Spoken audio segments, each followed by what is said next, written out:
field, blast off, watch them all fall. This is AFC North talk. Got me hype, it's about to be a touchdown. Got the Ravens, Steelers, Bengals, and the Browns. Are you listening? It's time to get it hype. Tune in when the season poppin'. Yeah, we going live. Hey, knock 'em out. Ay, first down, going hard. Yes, indeed. AFC North talk. Let's go. Hey, AFC North talk. Welcome to another edition of AFC North Talk, and here we are. It was a weird one. Shout out to everybody that is joining the live stream. By the way, a couple of things, a couple announcements. You're gonna see some videos coming from each of us. Short little videos of what we thought. There's gonna be uninterrupted, right? Like I just from our mind to you. Go check them out. I uploaded the first one. The guys will be uploading theirs throughout the week, and we're going to be doing that weekly. So just check it out. Let us know if you like it or not. We do read the comment sections, so make sure you let us know and hit those like buttons. We appreciate. If you want to highlight your comment or you have a question to the panel, there's a super chat button there, so make sure you utilize that. And we appreciate a like is suffice. So if you help us with that. Okay. Monday night. Let's start with the Monday night game. I remember saying here, Ace, to you, and where I am, right here in Maryland, there's a lot of Commanders fans. I remember saying, Ace, are you worried if it's 10-10 at halftime, right? And he said, nah, we have Burrow. And I was talking to somebody from the Commander side, and they were like, oh, Burrow played really good, right? And I said, he did. In my opinion, he did. But he definitely played hell of a game in the fourth quarter. In the first three, that offense did just enough to go and get field goals, but it couldn't convert. So I saw Washington basically converting touchdowns versus field goals. Touchdowns versus field goals. And my argument here, and this is what I want to hear from you, Washington does not have great corners, right? Washington pass defense is not great. Their D-line is pretty solid, but you guys were running. Like I was like, oh my God, Zach Moss is running. Not between the tackles, but on the outside rush. And I was like, okay, they're running. This should open even more the passing game, should lead into more touchdowns. And Washington's approach was, well, we're gonna bleed here, but we're not gonna allow those touchdowns. And offense, please save us. And it worked. And I was surprised because T. Higgins is there. We have Chase, Gesicki, everybody's there. But we talk about this, I think, every year. It's like the offense is missing something. Like with the weapons that this team has, I feel like they should be putting 30 consistently. And I know they got there, but I feel like in the fourth quarter, the Washington defense was even more just like, okay, we're going to just hopefully we're not going to allow a touchdown like in a second, and they will burn some time. But I don't know. Were you concerned how that offense played for three quarters? And the defense, obviously, I was saying to my guy, because he was like, well, not everybody has Daniels, right? I'm like, yeah, but the Bengals see Lamar Jackson. So it's not like they never see this type of quarterback that can just read option and take it. So I don't know. I had a lot of questions as I'm watching this game, but what is your thoughts? What was your train of thought as you were watching this game, Ace? The defense is cooked. I mean, I think that was pretty apparent. And I think outside of just the defense, they were out-coached. I think Cliff Kingsbury coming in with the up-tempo offense. Yeah, that just didn't have any sort of answer for it. And the way that the Commanders came out was as soon as the Bengals went down, punched them in the mouth, Jamar Chase touchdown, they hit us with a counter punch, right? They come back, they end up getting a touchdown. But the biggest thing on that drive was that they went for it on fourth down, right? The Commanders came out confident. A lot of people expected, me included, expected them to come out with this power run game. And they didn't really do that. They came out with this up-tempo offense. They came out taking shots.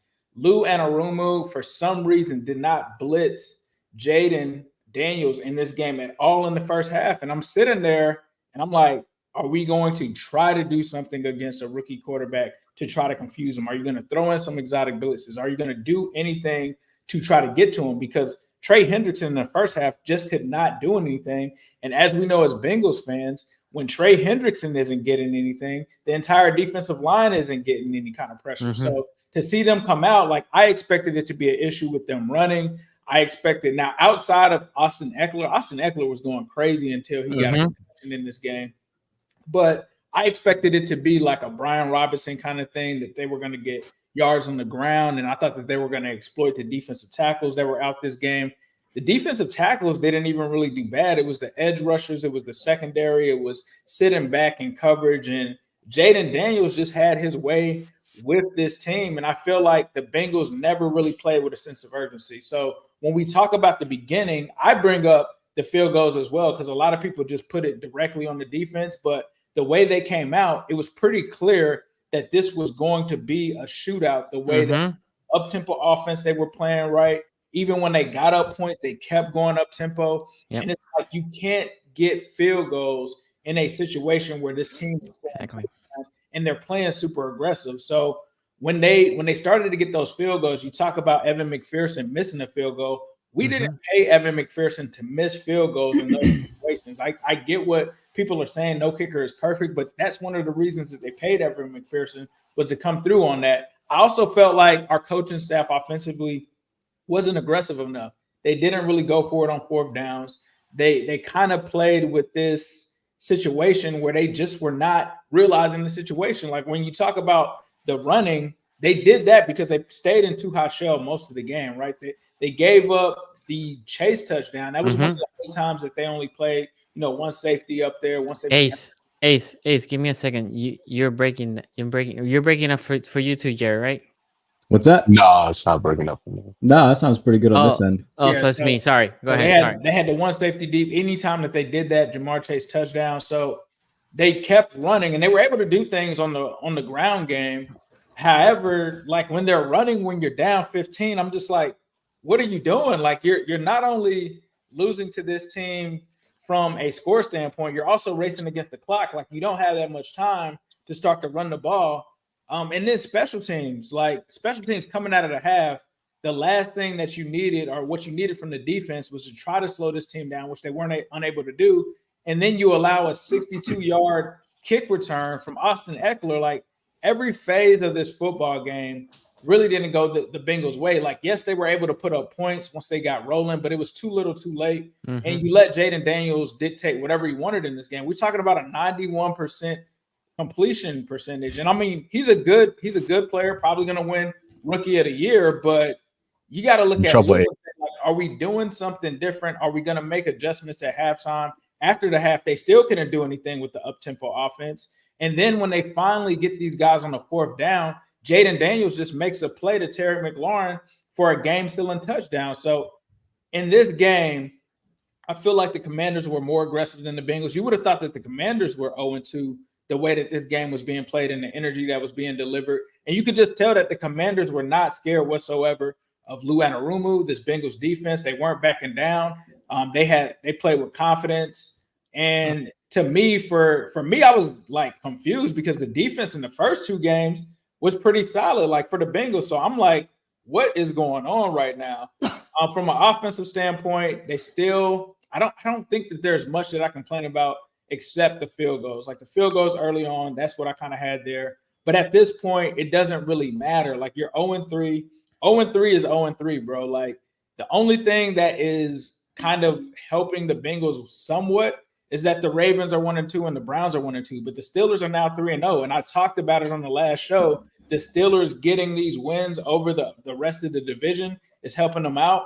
I don't know if you can come back from an 0-3 kind of situation, because to me, it's also apparent that the problems in the locker room from this offseason, them not paying Trey Hendrickson, him requesting a trade, them not paying T. Higgins, him requesting a trade, Jamar Chase and all of that, like it's now affected somewhat of the team chemistry. And you let guys go like DJ Reader and these guys, and now you're seeing the effects of that. Like, who's the leader in the locker room? I don't know. I don't know who the leader on this team is anymore. They let a lot of those guys go. Like people give Joe Mixon all of this stuff, but Joe Mixon was a leader in the locker room. He was able to rally guys together. And to me, what I saw on the field was nobody was a leader out there, especially on defense. Everyone looked lost. They get called for the 12 man on the field. It was completely ugly from a defensive perspective. But from a leadership perspective, I didn't see anybody rally. And one of the biggest plays that pissed me off in the game was when they almost got the delay of game penalty. I'm like, bro, you're down 15. Why are you guys, walking to the line? No, when they burned the timeout. At all. This other team is up 15 and they're going to the line immediately. Like, what are you guys doing? And that's kind of been the thing for the Bengals outside of the Chiefs game. In the Patriots game, they didn't show a sense of urgency. In this game, they don't show a sense of urgency. You can't just show urgency when you're playing the Chiefs. Like we did that last year. We concentrated on the Chiefs last year. We finished last in the division. When you concentrate specifically on one team and you're not getting up for these other teams, you're going to be 0-3. And guess what? Now you got Andy Dalton coming to town. That's 2-1 against you. And that one loss was him not finishing the game. So, like, there's nothing else that Andy Dalton would love to do than take the Bengals to 0-4. So, like, where it stands now is you can't talk about, oh, we almost beat the Chiefs. You can't talk about we should have won that game against the Patriots. You can't talk about we should have hit those field goals. You can't talk about refs or any of that. You got to talk about you're 0-3. And CTB, he doesn't need to say anything. Like, you got to get with it against the Chiefs because you made a play against Pat Mahomes. But you talking about that this team is a college offense, got your defense cooked. And you, well, like, bro, we don't have any room to talk right now. Like, this isn't 2021. This isn't 2022. You didn't make the playoffs last year. Until you have somewhat of a winning record, I don't want to hear anything. I don't want to hear any sound bites this week from that Bengals locker room discrediting any kind of opponent. I don't want to hear them say anything about Andy Dalton. I don't want to hear them say absolutely anything about the Carolina Panthers this week because they don't deserve to. And sitting at 0-3, you are what your record is. And 0-3 is way different to me than 0-2 because I've seen them come back from 0-2. Never seen them thus far come back from 0-3. So we'll have to see how they play next week. But you can't have any of these, all right, we're going to dig ourselves out of this hole and we're going to get back because we've done it before. This is a completely new season, and they have to prove that they can dig themselves out before this thing is over. Yeah, and like teams, I think the stat going back to like 1990, if you start 0-3, teams only make the playoffs like 2.5% of the time or something like that. And to build off of what you said about the defense, Ace, this ain't good. 30th in EPA per play. They are 29th in success rate. They are 29th in EPA per dropback defensively. That defense is getting cooked, and I don't know what the cause of that may be because, like, obviously Jaden cooked last night, went 21-23. He had more touchdowns than incompletions. That's absurd. But you're playing against Jacoby Brissett week 1, and then obviously Mahomes week 2 and everything, but you still – I'm not completely out on the Bengals just because they're the Bengals, and if anybody can overcome something like this, it would be a team – led by a good quarterback and, a team that's been there, done that, been to a Super Bowl, all that jazz. But man alive, like the defense has been one of like the quiet, really big aspects of this team over the past few years. And now we're seeing what happens when that's not there. And that's a big problem. I mean, 30th in the NFL in EPA per play. Who are they worse? The only teams that are worse than them are the Rams and the Commanders right now. So credit to the to Burrow and the offense for picking it up because Burrow's 9th in the league in EPA for quarterbacks. It's not his fault that they lost. But they got to figure this thing out, and they got to do it quick. And I'm going to pull up their schedule real quick. I don't know if Q wanted to weigh in real quick on his thoughts, but let me pull up their schedule real quick just so I have a genuine idea of what direction they could be going in after the Carolina game. Q, you're muted. Oh, well, we can't hear you, Q. Oh, the mic settings. This is on the fly stream. I have the schedule. Bengals fan must have sniped it. Yeah. I got it here in front of me. So they go Carolina. Good. I think that they should win that game. If they start off 0-4, I don't care the rest of the way they're done. And then Baltimore.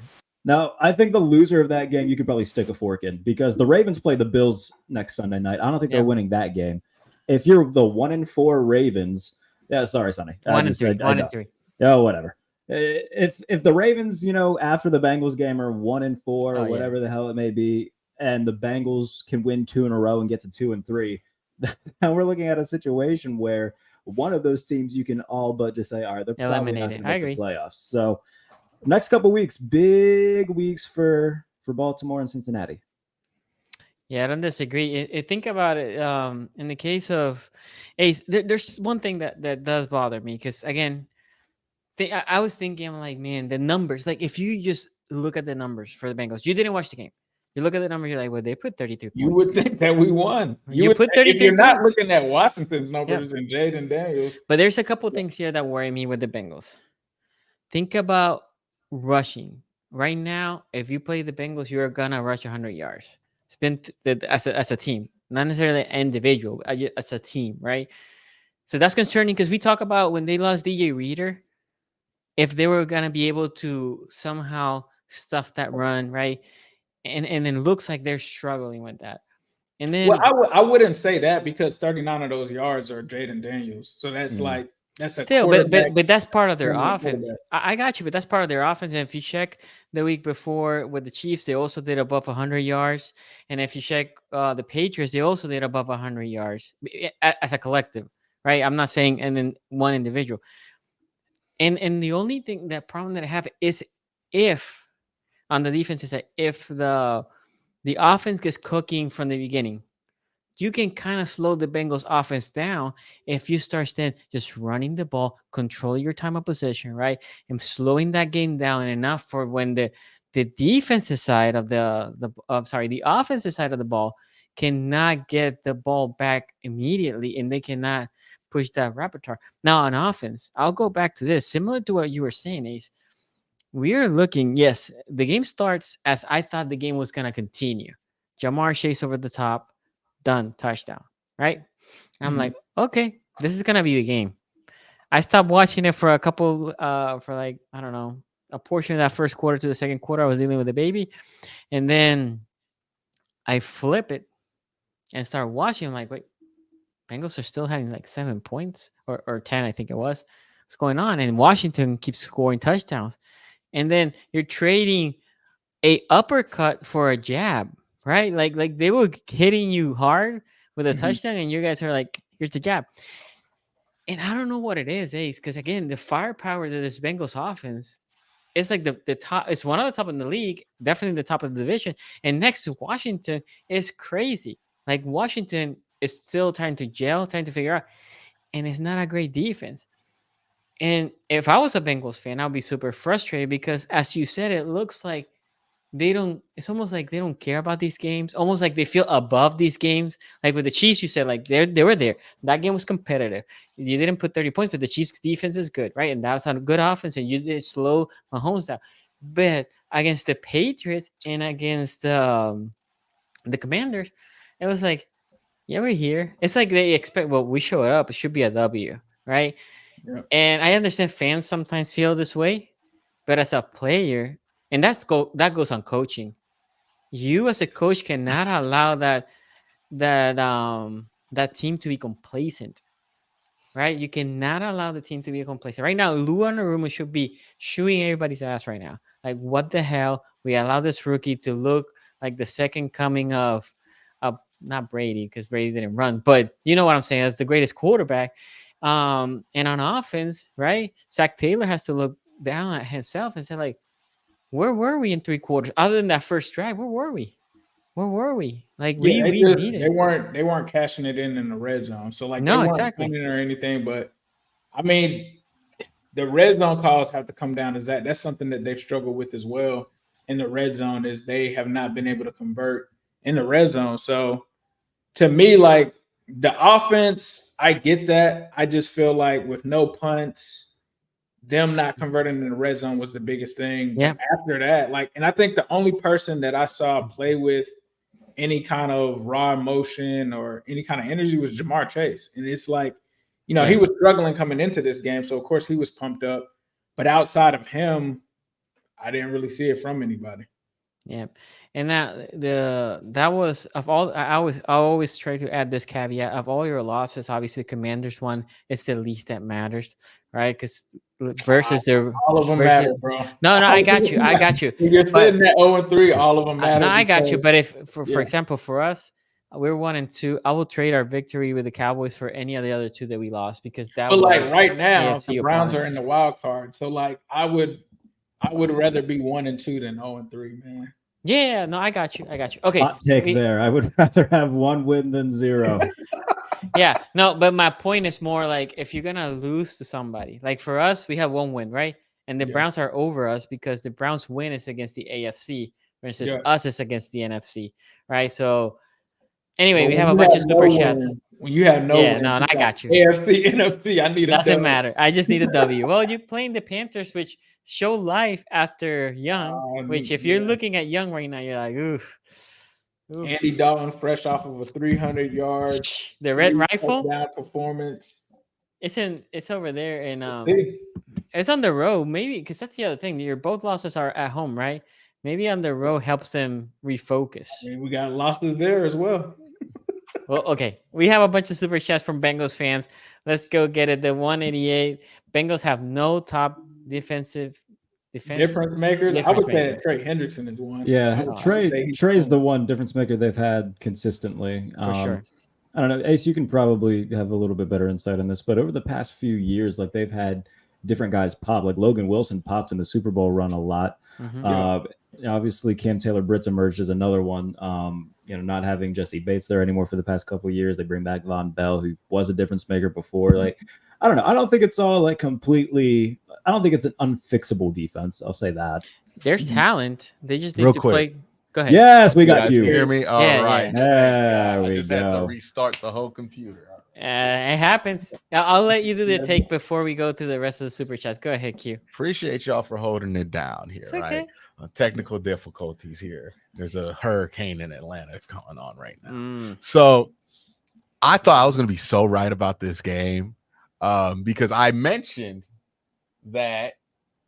So I thought I was going to be so right about this game because I had mentioned that the Bengals were going to win this game, but they're going to do it in John Cena-esque fashion, Oh, that's right. You did say that. You did say. I was saying that they were going to John Cena this whole game. You said And Burrow's I the felt new Big so Ben. strongly about this that I was sending John Cena versus did. R-Truth pictures. There was a So, lot of pictures in the group chat. Yes. yeah. So they went up by like 14. I'm like, I'm not falling for it. This is like R-Truth hitting his signature on John Cena, and then we get all excited about it, and then it doesn't happen, right? And we're like, oh yikes, Bengals! What's going on with the Bengals? All of this stuff, all of these takes we've had before, and we're gonna get too excited about it, and it's gonna end up being nothing.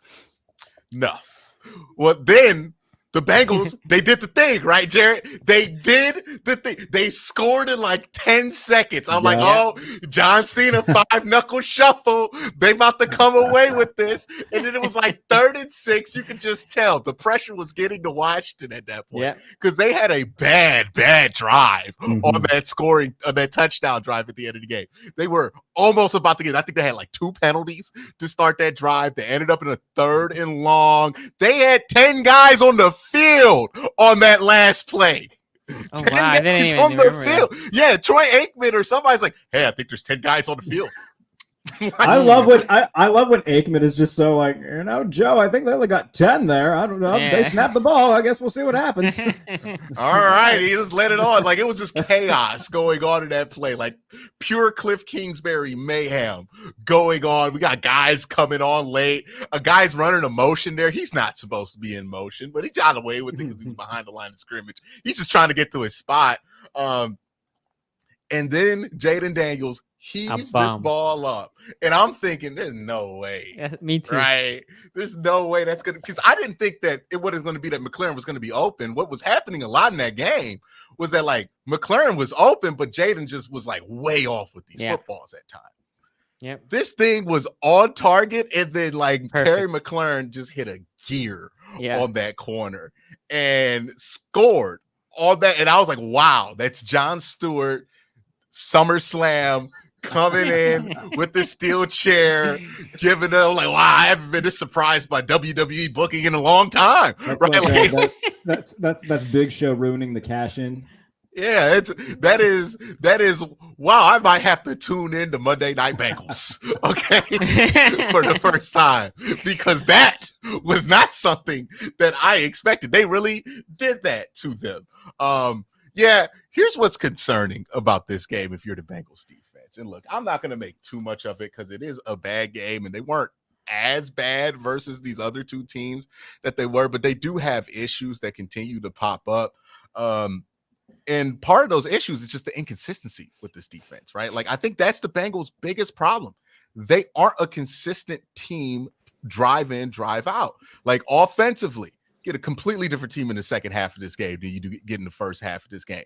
Like, easy finishing these drives, second half.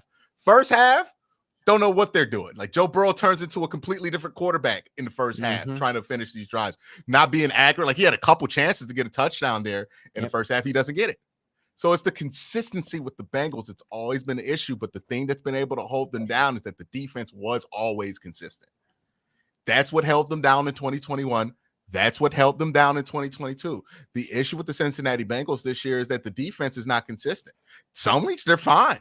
Some weeks you're giving up 92%. And look, I know everybody's making a big deal of, oh my God, Jaden Daniels got 92% on you. Here's what you should be concerned about. You let Cliff Kingsbury throw down the field. I knew you were going to bring Kingsbury. I knew it. Cliff Kingsbury was seeing stuff where he's like, nah, I'm going to throw down the field. He didn't throw down the field with Pat Mahomes, but he felt like he could throw down the field against you. And that is a concern. Like, all things, like if Cliff Kingsbury runs on you, if you give up a lot of yak to Cliff Kingsbury, okay, you just had one of those days. But they was attacking you. And if Cliff Kingsbury is like comfortable attacking you downfield, I think he sees something in there that can be exploited and replicated there by a lot of other offenses.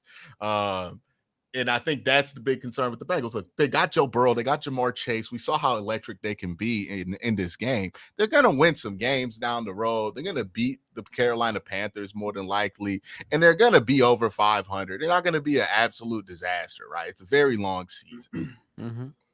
But if we're looking at the bigger overall goal, because the Bengals aren't a team that are fine with just making the playoffs, right? Like, this is a team that's supposed to be in competition for a Super Bowl. I think the big concern for the Bengals is like, hey man, do you have it there consistently on defense enough to be able to make up for what's always existed with the offense? And offensively, like, can you make up for the defense not being consistent this year? Like, that's the big thing. Like, can Joe Burrow and Zach Taylor, and usually it takes running the ball to be consistent on offense. We know how Zach don't like doing that. But I saw some stuff with the Bengals. I'm like, man, they could be a dangerous team and a dangerous, consistent team offensively, because like those tight ends look great for the Cincinnati Bengals. Iacevas looks spectacular. I'm furious that you guys have Burton and Iacevas, by the way. Pounded the table for both of those guys in the draft. And the Bengals have both of them, especially Iacevas coming out of Princeton. Yoshi was very fun at the Senior Bowl a couple years ago. He was a very fun watch. Yeah, he's a fun watch. Fast guy. Looks like he's going to be a good player. And he has that like Hines Ward quality about him where you're like, man, I cannot believe I'm getting cooked by this dude when you see him on the sideline. Complete side note about Andre Yoshivas. First team all handsome. He's a good looking fella. I just thought I'd throw that out there. I'll make a bold proclamation for you, Ace. I think they win their next three. I think it'll be 500 by week 7. Whoa! I don't know about the next three. I think there's an L in the middle. They play the Ravens. They play the Ravens the next three. In the middle of that. Yeah, I think they go Panthers, Ravens, Giants in the next 3. I think they win all 3 of those. It depends on which Derrick Henry shows up. That's the thing. Like, it could be a very similar game that the Ravens had against Dallas, where they knew that they could just run it down their throats, and Dallas couldn't stop it. So that could be a big old problem there.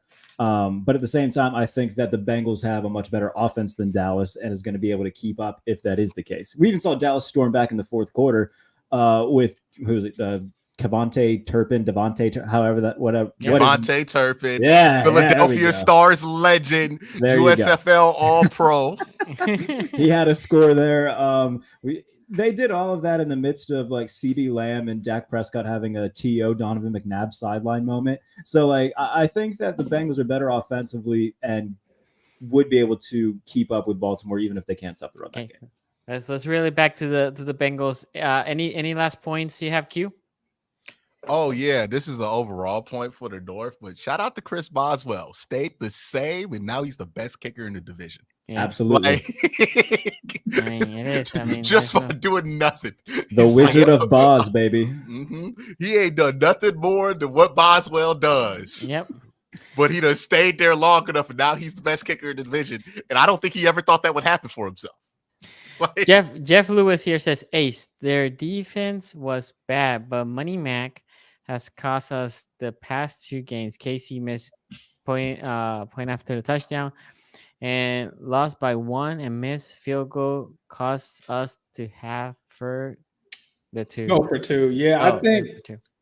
I mean, I honestly was critical of Money Mac the last game. Some people tried to say like the missed field goal caused the Chiefs to go for 2, and the Chiefs didn't get the 2, so the field goal didn't mean as much. It's a wash. The extra point didn't mean as much, but you can't miss the extra point. You just got paid. You're supposed to be top 10 NFL kicker, but yeah, I'm frustrated about that as well. Special teams is not off the hook either, as I kind of mentioned. Those missed field goals, the punt return or the kick return, like those things just can't happen. The 188 also says Cincinnati are more of a finessed team. I would have to agree right now. The way that they're playing, like they ran the ball and did some stuff, but when we talk about defense and just the overall style of the team, it is a finesse team right now. By the way, when Mims came into the game, he gave out that sack, right? But he looks stiff. Like you can give up a sack, especially as a rookie. He looked good, bro. After he gave up I know. But at the after he beginning, gave up that sack, Mims looked really good. He locked in. I agree. But at the beginning, I was like, "Are you just cold? Like, what's gonna?" Because it almost looked at it. It was hard for him to move. Like I was like, "Dude, you need not stretch. What's going on here?" Anyway, play on the review. I will says, say though, with a rookie tackle, because I've lived this problem before. Hey man, that first game when he steps in at halftime, it's possible they could look good. It's really like you got to see what they look like when a team knows he's going to be there, and then they're going to try to compete. Is Trent Brown down? Oh, is Trent Brown's out for the year. Exactly right. That's what I was saying. Okay, play on the review says the thing is cooked like an egg on a hot sidewalk. And play on the review also say Lugon, make me bring back his old nickname, Ace. Lou and the Boo Boo. Probably, yeah. The 188 also says hard to adjust for Cincinnati when you lack defensive play. You don't have a Jesse Bates or a DJ Reader out there. It's a little different. It's a little different. And then you have the 180 also says Washington beat Cincinnati worse than the final score. I kind of agree with that because you got to take into account garbage time touchdown there. And yeah. Well, I mean, there's some losses that are about the score. There's some losses that are just about the result. Yep. Anthony here says Bengals and Browns fans said Steelers are playing nobody teams, but Browns and Bengals lost to nobody teams. But the Steelers are beating the teams. That's one of the things that I said is the Steelers are beating the teams that they should. Yeah. No, his point was that the Bengals are not. The Bengals are not right now. Yeah, that was the guy's point, Anthony's point. Bengals, this is from Diddy. Bengals left they dang defense in Kansas City. Sure did. And then the 188 says Hendrickson, a top difference maker. Not sure he is. Bro, we literally have no pass rush when he is not in the game. Yeah. I don't know how you walk out this game like, yeah, this is the game I'm gonna shit on Trey Hendrickson. No. like you're just getting your stuff in now. Like you're just getting all your Bengals shots in because they lost to the Commanders. I think we gotta call a foul on that. I think that's like a part where like fans do get a little bit overboard where they lose. They're like, everybody fucking sucks. Trey Hendrickson's ass. I hate everything about this team. Bring it down a little bit. What happens when your team loses is that you get the permission to like go a little further than you usually would during the middle of the week. So like people have these fringe takes that like they know aren't popular, but when the team loses like this, they get all of that bullshit. All the attention. Right? Like that Trey Hendrickson take has been in that man's drafts for like months, right? And now he's like, I can drop it here, right? You know, it's not a real take that you really believe with your chest out, because I'll come on here and talk about Roquan after they won. Like, I will still stand on business on that take because I believe it, right? But by the way, the person that put that take was a Steelers fan. I just want to add, it wasn't a Bengals fan. He's been wanting to get that lick back for a very long time because Ace said that Trey Hendrickson in the offseason was just as good as TJ Watt, in the same tier as TJ Watt. Right. And he couldn't say nothing until this moment happened. He's like, I wonder if I got enough clearance to get away with it and nobody's going to notice.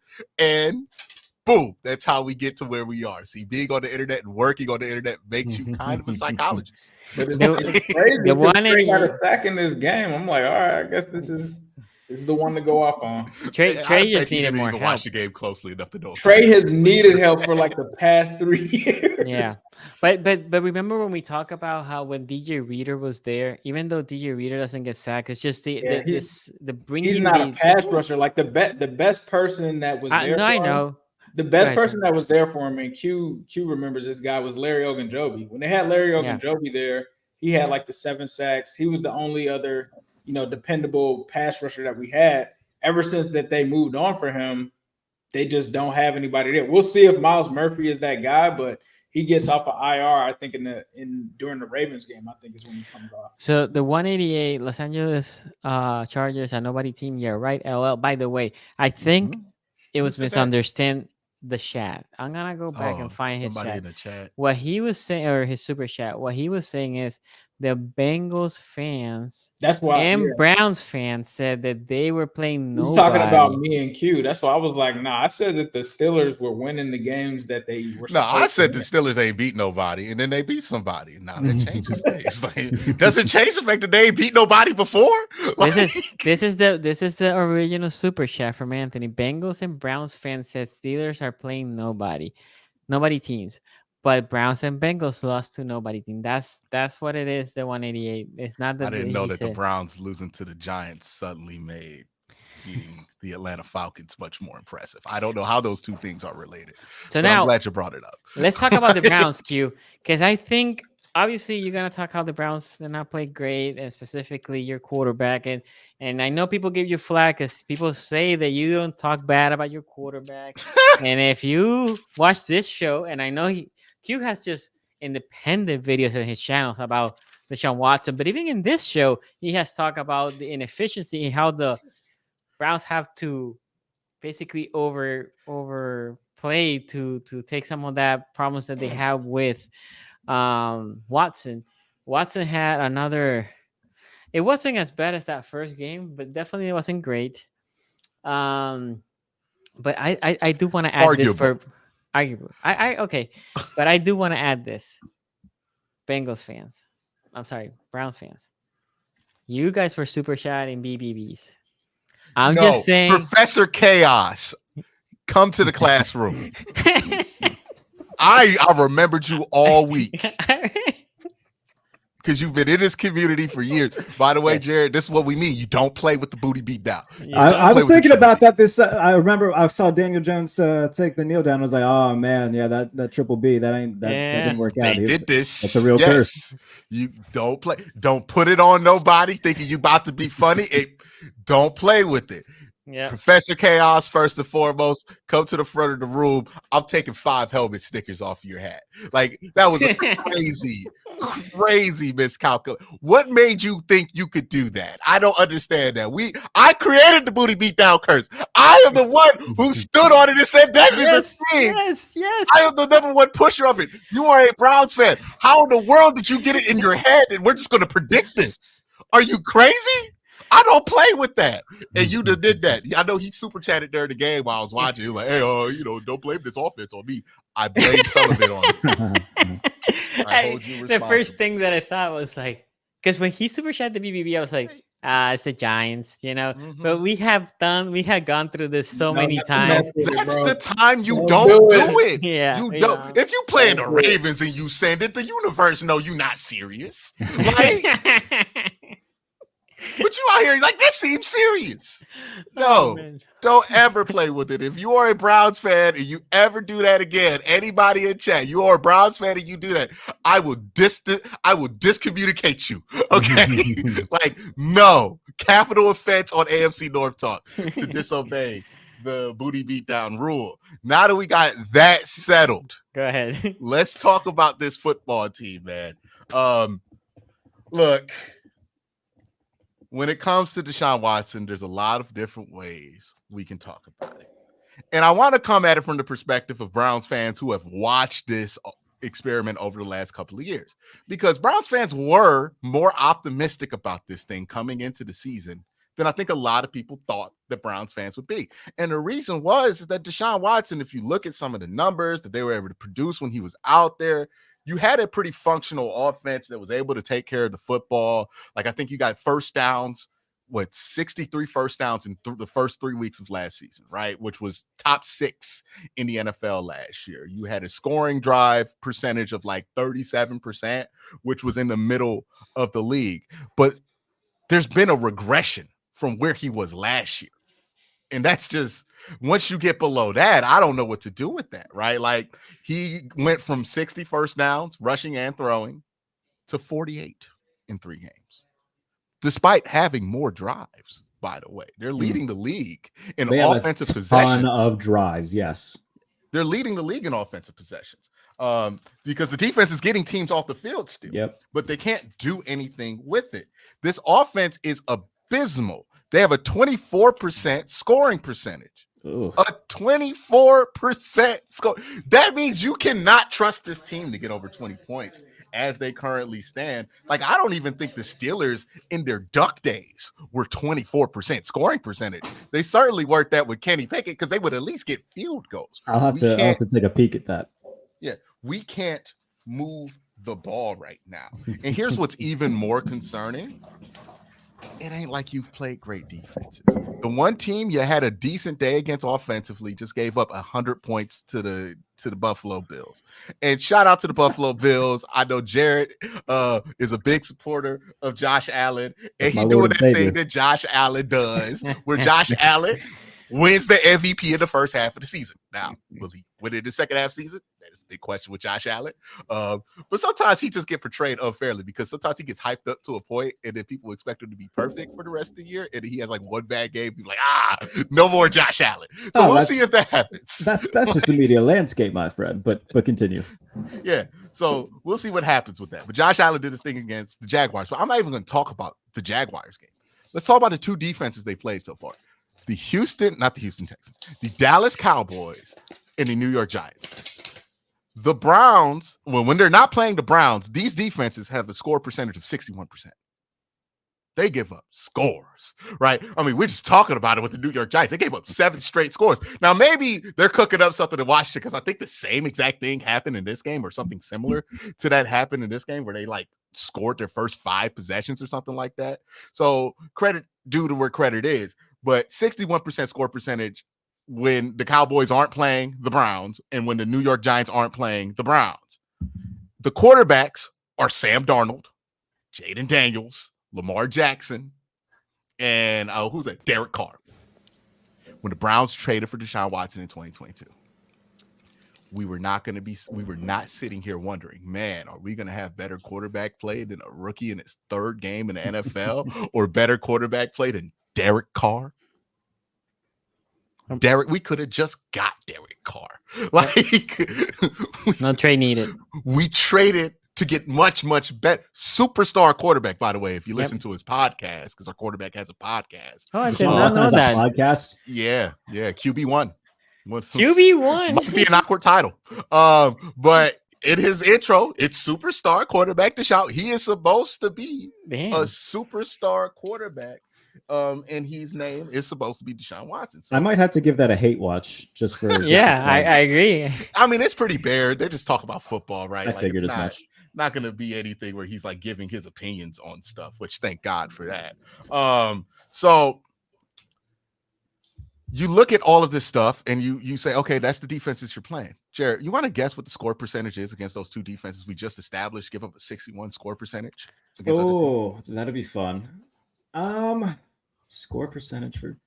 So wait, the Brown score percentage against them? Yeah, the Brown score percentage against those 2 defenses we just established give up 61% of drives on 20%. 25. 25, 20. Ace, you want to throw a number in there? 19.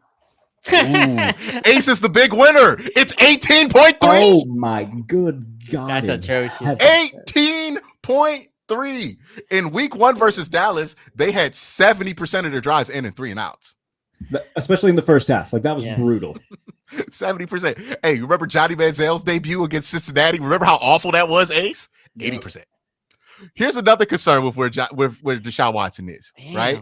We're talking about how he's throwing the football. Deshaun Watson known for throwing the deep ball. This year, 65% of his passes are within 10 yards or behind the line of scrimmage. 65.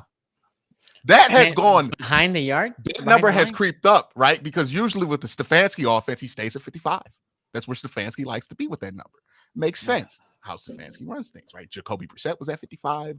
Joe Flacco was at 55. Baker Mayfield was at 55. That's the number they like to sit at. I think Baker was a little bit closer to 50 in 2021, but he wasn't listening to what Kevin had to say in 2021. So that's why that was. But that's usually where they sit. And when Deshaun Watson first came here in 2022, he's sitting at 55. Last year, 60. This year, 65. Hey, remember DTR? Y'all remember DTR? Remember what do you remember DTR. What the issue with DTR was when he played in the regular season? The picks. Well, it wasn't the picks. Well, you remember the picks because he played that disaster of a game versus y'all. But Jared, you remember when the Browns had DTR out there versus the Steelers? Oh, yeah. What do you remember from that game? I remember a lot of very boring offense being played on both sides of the ball. Specifically short passes. A lot of just underneath. All right, we'll just chip away at this, play field position game. And but yes. And Sonny, you remember the Browns attempted to do that, right? Mm-hmm. Yeah. Yeah, DTR had 64% of his passes within 10 or behind the line of scrimmage. I don't know. He's throwing short at a higher rate than DTR. We're wondering why are drops up, Jared, right? The Browns have 14 drops. They had 12 drops in all of Deshaun Watson's games last year. Well, you want to know what a recipe for creating drops is? If the defense doesn't think you can go past a certain yard line, they're just going to sit and then contest everything with their full force, and that's going to create drops. Yeah, guys are anticipating getting smacked. It's going to create drops. And say what we want about like how the Cowboys have played in recent weeks and how like the Jaguars have looked. Ryan Nielsen, I think, is a good defensive coordinator for Jacksonville, and they played a good defensive game. They only gave up 18 points, and a lot of that was because they knew going in, all right, we don't think we're going to get beat over the top, so let's try to force their hand a little bit. Same thing with Dallas, where they knew, all right, Watson, we can get pressure on Watson. We'll just send Micah at him all the entire first half and get a huge lead and make him push the ball a little bit further downfield, and that led to interceptions. So say what you want about how those two teams have played in recent weeks, but the Browns made both of those units look like they were some of the best in football. So we've established that the medium passing, it's disappeared from him. He doesn't do the intermediate stuff. I mean, last year he was a 70 grade on Pro Football Focus. This year he's a 50 grade on Pro Football Focus when it comes to intermediate throwing. Do you guys want to hear more fascinating stats about the absolute regression here, the undeniable regression here of Deshaun Watson? Well, got one more in you? I'll give you one real quick, though. In terms of adjusted EPA, Bryce Young is 32nd. Deshaun Watson is 31st. Will Levis is 30. So that's a nice group of guys to be sandwiched in between for Deshaun Watson. He's the meat in a Bryce Young and Will Levis sandwich. That's great. Oh, yeah. Now, here's where it feels like it's done, right? This is one thing with Deshaun that he was always able to do. He was always able to make something happen, right? When he has to hold the ball long, broken place. That's Deshaun, right? Off platform. And man, look, in 2022, let's look at 2020. This is remember where Deshaun was, because I know it's hard. I know it's hard to remember that. When he held the ball for 2.5 seconds more, he had a pressure to sack percentage of 21%, which is pretty good, a PFF grade of 93.9, a passer rating of 113, 12.2 to 3.3 big time throw percentage to turnover where he played. Damn, that's good. That's what you traded for. That's what you traded for. Top quarterback. Hey, he only had to do that, by the way, with that offensive line that he had in Houston on 56% of dropbacks. He only held the ball 2.5 seconds or more on 56% of dropbacks. His average depth of target was 13.5, and he had a 40% first down percentage. Wow, that's pretty. That's not okay. You can do something. You can work with that. That was top 10 quarterback play at the time. Now, 2022, he's coming off that 700-day layoff. The numbers aren't as good, not even close to as good, right? Pressure to sack percentage goes from 21 to 28. The PFF grade goes from 93 to 56. The rating goes from 113 to 81. Big time throw percentage to turnover worthy play just takes a huge dive here. Goes from 12.2 big time throw to 1.8%, 4.9 turnover worthy play to what was the turnover worthy play? 3.3. And then he's running out of the pocket more. 66% of his dropbacks he ran out the pocket. Average depth of target was 9.7, 28% first down percentage. But again, he's coming off a 700-day layoff, right? He's going to get a full offseason. It's going to get better. And you know what? It did get better in 2023. Pressure to sack percentage a little bit more normal, 23.4. Not what it was in 2020, but a little bit better. The PFF grade, it's starting to be normal. It's 69. It's not in the 50s. Okay, we're seeing some progress here. 82 passer rating, still the same. 4.3 big time throw percentage to 3.1. It's a pretty pedestrian number, but at least it's above water, right? 60% of his dropbacks he's running, so he's not running and invading out the pocket as much. His average depth of target back up to 12.8. That's a good sign. He's seeing down the field more. He's attacking down the field. 27% first down percentage.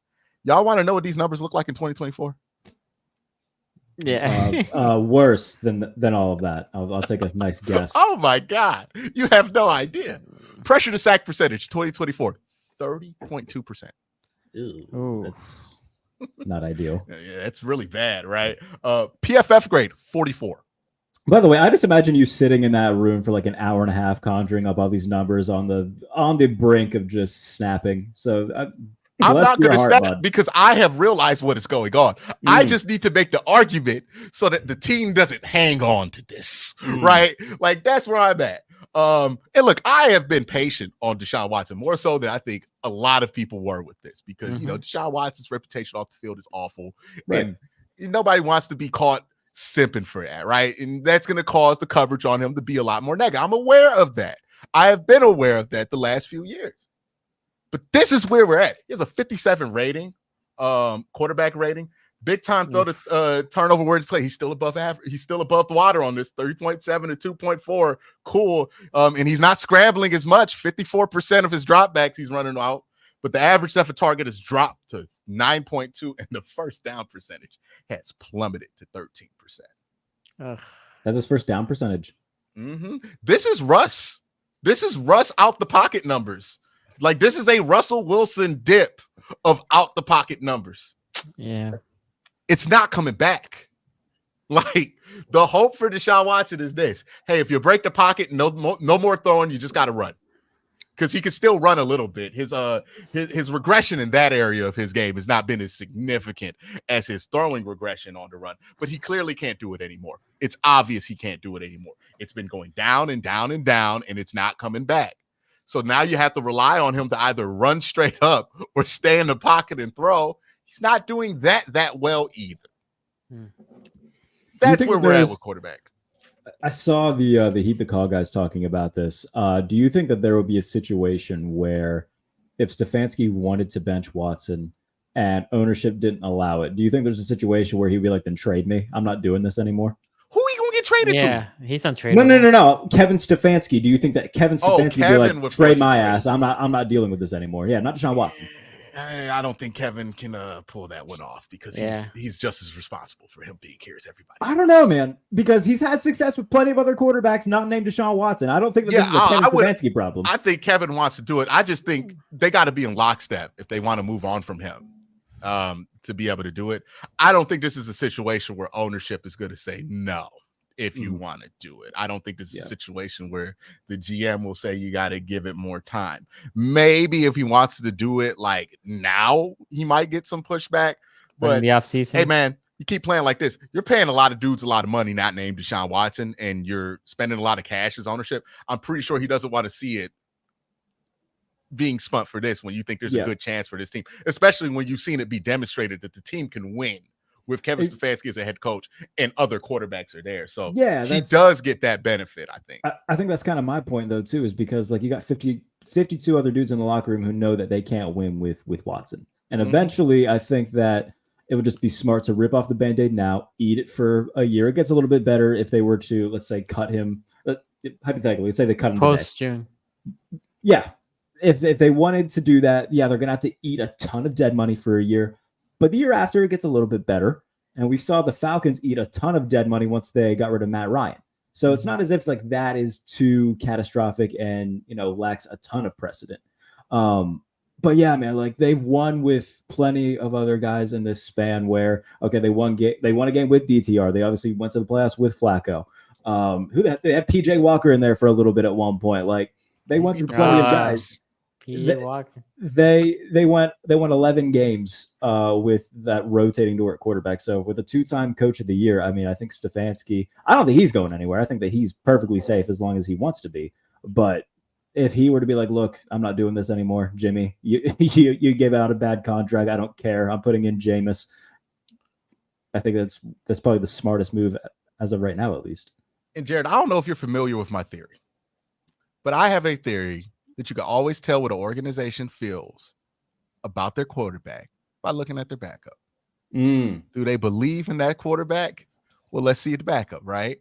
You're not going to pay $10 million or potentially $8 million for somebody to back up your quarterback if you truly believe him. Hey, man, Joe Burrow's backup has been on a rookie deal for like 8 years or however long he's been in the league. They have no concerns. Josh Johnson is backing up. Not the comedian, the football player is backing up Lamar Jackson right now. Is that his primary backup? Yes. He is the primary backup. Yes. Yes, that is Peyton Manning, Jim Sorge's levels of like, hey, bro. That's Curtis Painter levels of we don't care. Yes. That is a different level of progress being measured in the NFL, right? Like, but still, you can tell a lot, right? Hey, Russ was in there starting, Justin's in there. It don't feel like Russ coming back, right? Because they weren't that confident in Russell Wilson being able to carry this whole thing. What your backup is, I think, says a lot organizationally about where the team is at with you. And the fact that after that year ended, they decided, no, we're not going to keep Joe Flacco, but we are going to go after Jameis Winston, a high quality backup who's still 30. Tells me that they're like, hey, man, maybe if this thing tanks out, we could get a couple Geno Smith years out of Jameis and make this thing crack-a-lack in some way, shape, or form. If and when that happens, if Stefanski turns Jameis into Geno, I think he should be given the Presidential Medal of Freedom at that point, because I just don't think that would be a feat in and of itself. Look at Darnold right now over there in Minnesota. I'm still waiting for that other shoe to drop. Like, I like Sam, but I've seen it too many times where Sam will have he did it in Carolina, had a really nice start. They started off 3-0, and then he has a game where he throws 3 soul-crushing interceptions that you're just like, what the hell were you looking at? If Stefanski can take that element out of Jameis Winston, hey, he's okay in my book, man. I don't think you can fix Sam Darnold. Because I think Sam Darnold just is Sam Darnold, but I think they're doing a great job with him. The guy who's really fallen under the radar, and I know we don't cover the NFC North on this show. Hey, man, Matt LaFleur looks like the next Shanahan. He's out there. Top 3 play caller in the league, man. He got that level of play out of Malik Willis. Hey, that's crazy. And we really don't even know if Jordan Love's actually that good, right? Like, I will say, I'm the driver of the Jordan Love hype train, so I think he's that good. But but the fact that they could just push out 2 MVP years of Aaron Rodgers and just slide that out and get a big contract to Jordan Love, and then like now somebody's going to trade a 3rd round pick for Malik Willis, like that's the dude. That's the guy who's the next Shanahan, right? Now, other issues with the Cleveland Browns outside the quarterback position, because it's not just the quarterback, even though I would argue the quarterback is exacerbating other problems that exist, especially on the offense, right? Your wide receivers aren't getting open a ton. Your quarterback's not anticipating and giving them anything to really work with either. Your offensive line's not blocking well. Your quarterback's not doing a good job of identifying blitzes and finding his hot guy or finding where the blitz is coming from and throwing over it, right? Like just basic stuff where you see a free runner run at him, his head's on the other side, and he's like waiting for a dig to pop on cover 4. And it's like, why would that be open? But anyways, because, oh man, it was so frustrating watching this game, Jared, because they were giving them quarters on the back end, middle field wide open. Browns had a route in the middle of the field every time, and his eyes were just never there. One time they sent 2 up the A gap, and he's like, nah, I'm looking this. Where are you looking? Like he just said today that Jordan Akins, did you see the route on 4th and 1, Jared, or Ace or Sonny?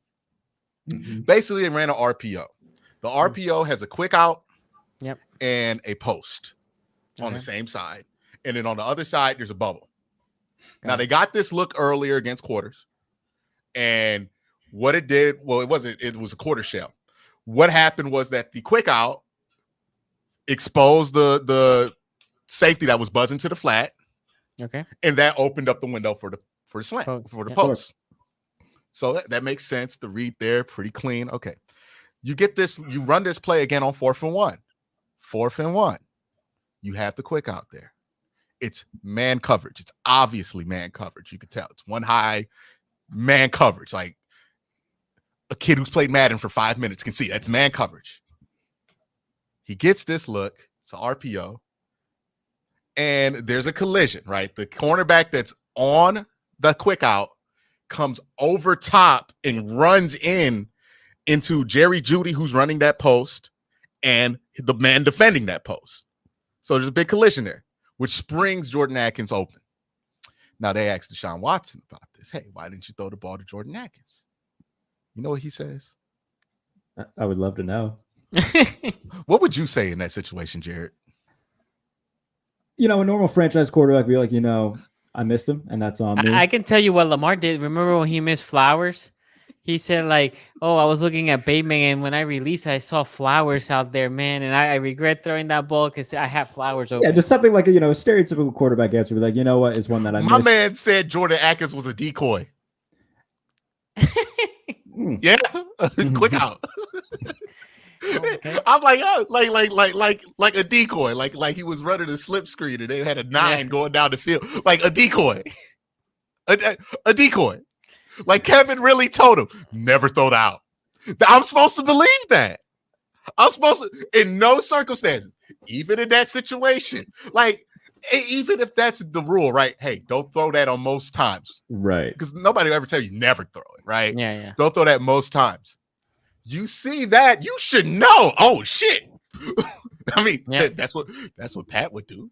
That's what Joe Burrow would do. Sure. That's what Lamar would do. That's what a franchise quarterback would do. That's what a superstar quarterback would do. Also, another play. He throws this ball deep to Amari Cooper. And it's missed by Amari Cooper. He jumps too early, doesn't catch it. Okay, cool. Now, what nobody said, and that nobody talked was Amari about, just in like one-on-one downfield? Was there like it was zone? Okay. Yeah. It was zone. It was a spot in the zone. Amari had to stop, turn, it was a very difficult play to make. Okay. Now, on that play, they had a chip release for Cedric Tillman. Now, Cedric Tillman chip releases. The whole play goes on downfield. It's like, what, 3rd down? It's 3rd down. The whole play releases downfield. Cedric Tillman, wide open. Now, again, if this is a rookie, or 2nd year or 3rd year quarterback, or even like Derek Carr, I'm not mad. Okay, that's a tough read. It's tough to remember that and get back to that. But you expect a superstar quarterback to get back to that. Hey, that's where Pat Mahomes pisses you off. That's where Josh Allen pisses you off. It's not always the crazy throws. You can't do nothing about the crazy throws. It's that stuff. It's like, how did he remembered that he had somebody releasing and he just checked it real quick. And he threw that and he went for 19 yards and the drive kept going. I see Lamar do that all the time. Making the routine plays routinely. Yeah. See, look, the trick is, great quarterbacks don't have to have a ton of highlights. Right. Because they just make the right decision. The right decision right there was, hey, man, slow it down. You got time. Oh, Cedric Tillman, right there. See if he can get the 1st down. It's only 3rd down. It's the end of the game. You know you're going to go for this. There's no reason to try to heave this ball into Amari Cooper. That's something you would expect a young quarterback to do. My man is 30. He's been in the league a long time. He's a 3-time Pro Bowler. You expect this. So, yeah, I mean, look, we could point at other things offensively, but let's be honest about it. The quarterback is draining this offense. Like, yeah, I refuse to believe that this team can only conjure up 24% score percentage. Kevin Stefanski could play quarterback himself and get the 40. Like, I'm confident. I've seen it. Jacoby Brissett is not that great. They were able to do this at a high clip with Jacoby Brissett. Oh, Browns fans were praising Jacoby Brissett like he was the combination of Bernie Kosar and everything good about Cleveland. What's a Cleveland staple food? trying to think of a good analogy. We got Polish boys, pierogies, gyros. Like he was a Bernie Kosar po boy. That's what they were praising Jacoby Brissett as. I don't know. Especially that game against Tampa a couple years ago when they won in overtime. Mm-hmm. Yeah, man. Well, we're missing Jacoby Brissett right now. That's where we're at, dog. Like, and I've tried to be patient with this.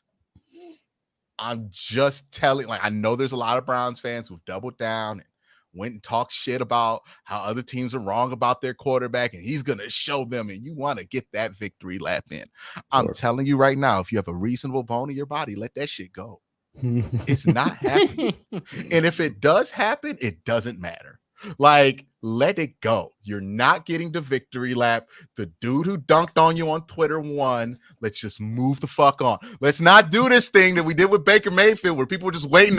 Oh, they're going to get their win. Baker had a good game. Oh, you're stupid. Let's not do this. I don't want to do this. It's over. All right? You're not getting that dunk in. He's never going to be an MVP conversation again. At best, you get a sneaky false flag Russell Wilson year where he throws like 26 touchdowns and fools people into thinking he's good. But everybody who watches is like, no, he's actively making the team worse. So, yeah, that's where I'm at with the shot. Now, the defense, man, this is concerning. Now, here's what I think happened with the defense. Absolutely had no respect for Daniel Jones. In the beginning, fair. Nobody does. Yeah, well, we should have had more, right? Because he made you pay for it. At the beginning of this game, the Browns almost get a pick six. They don't get it because there's a hands to the face call on Greg Newsome. That was pretty weak. But they don't get this pick six. The Browns spend the rest of this game, I kid you not, whole defense, whole secondary, not even paying attention to what they're doing in the field. They're just watching Daniel Jones's eyes. It's like what? It was like 10 Jesse Bates on the play. Like every time, it was like, oh no, what's quarterback doing? We go to do this. We go slide there. To the point where we did not have a flat defender for like 80% of this game defensively. Like we were just like waiting for him to fuck up this whole time so we could get an interception. And to Daniel Jones's credit, he realized that was what was going on and very easily was able to look off the Browns defense to get yards on the side of the field or especially in the middle of the field here. So credit to Daniel Jones. They omega disrespected you in this game. And you took advantage of it, right? And I think they got caught sleeping. And I think they thought that it was going to be sweet going up against Daniel Jones. And we about to get a couple interceptions. And then the game started the way it did, where you get that fumble and the touchdown. And you think, oh, this going to be an ass whooping. Yeah, you know how it gets in your head when you think it's going to be an ass whooping. You start to try to make it happen.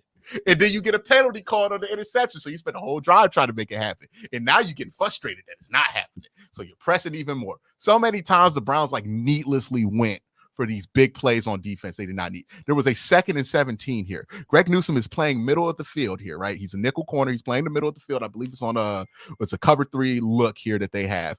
It's just a was it an out or an in? It was one of those like underneath routes. All Greg has to do is hover over it, let him catch the fucking ball, and let me just tackle him. Just tackle him, right? Like, we notice there's times where it matters and you need to get the PBU. And there are times where it's like, let him catch that. Get in position, get an angle to tackle him. Greg Newsome on 2nd and 17 decides he's going to sell out. Like, he sold out to get the pass breakup. Turns a 2nd and 17 into a first down. This is the stuff. Great. Another one, JOK. We got a guy in the backfield, no blocker in front of him. It's a screenplay. Well, it's supposed to be a screenplay. I don't think they ran it right. JOK sprinting down to the flat so fast to try to get an extra 2 yards on his TFL total that he just whiffs the whole thing. And I'm just sitting there like, what's wrong with letting him get to the line of scrimmage and tackle him? Like, what's wrong with just, playing the angle and then forcing him out of bounds? Maybe he gets 2 yards. It's 3rd and 20. Like, let him get the 5. This is the stuff here that I worry about with the Browns defense. They got to be more disciplined in this, and they got to be smarter than this. They weren't playing smart football. They got fooled out of playing smart football, and they got fooled out of doing it because of their eagerness to disrespect Daniel Jones. Like, cannot happen. All right. You cannot go into a game thinking we're going to make everybody know about Daniel Jones. And then this is what happens to you. You end up looking like a jackass. And to their credit, they were able to sit on top of it and fix these problems in the second half. Because I'm going to tell you what happened in the second half. They just didn't let Daniel Jones get free opportunities because they were being too eager. They just sat over it. And then Daniel Jones drops the snap. Daniel Jones overthrows Malik Neighbors. It's like, oh, yeah. If you just like let him play quarterback normally, he's not good. But if you play him like he can't throw the ball at all, he's gonna do something about that. And he went like 16 of 18 against you. So I hope they learned a very valuable lesson.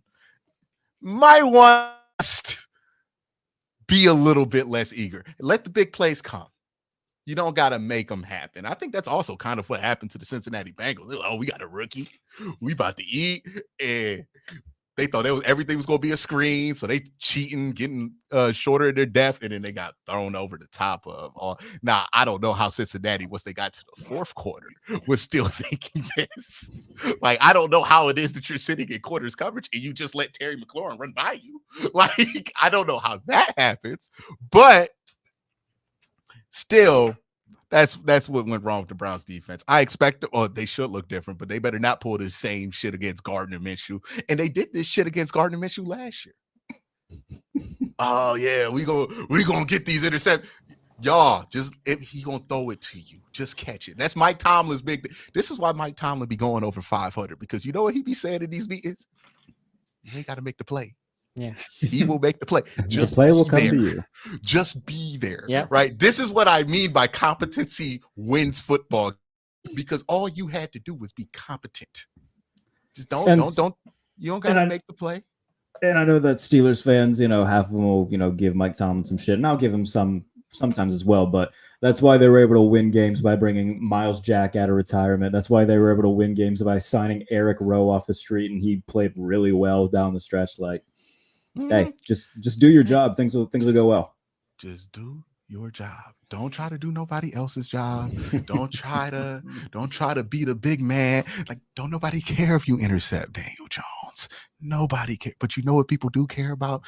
If you let Daniel Jones and Malik Neighbor look like Steve Young and Jerry Rice on you in the first half of this football game. By the way, Martin Emerson, look, I don't even think Martin played as bad as those numbers look.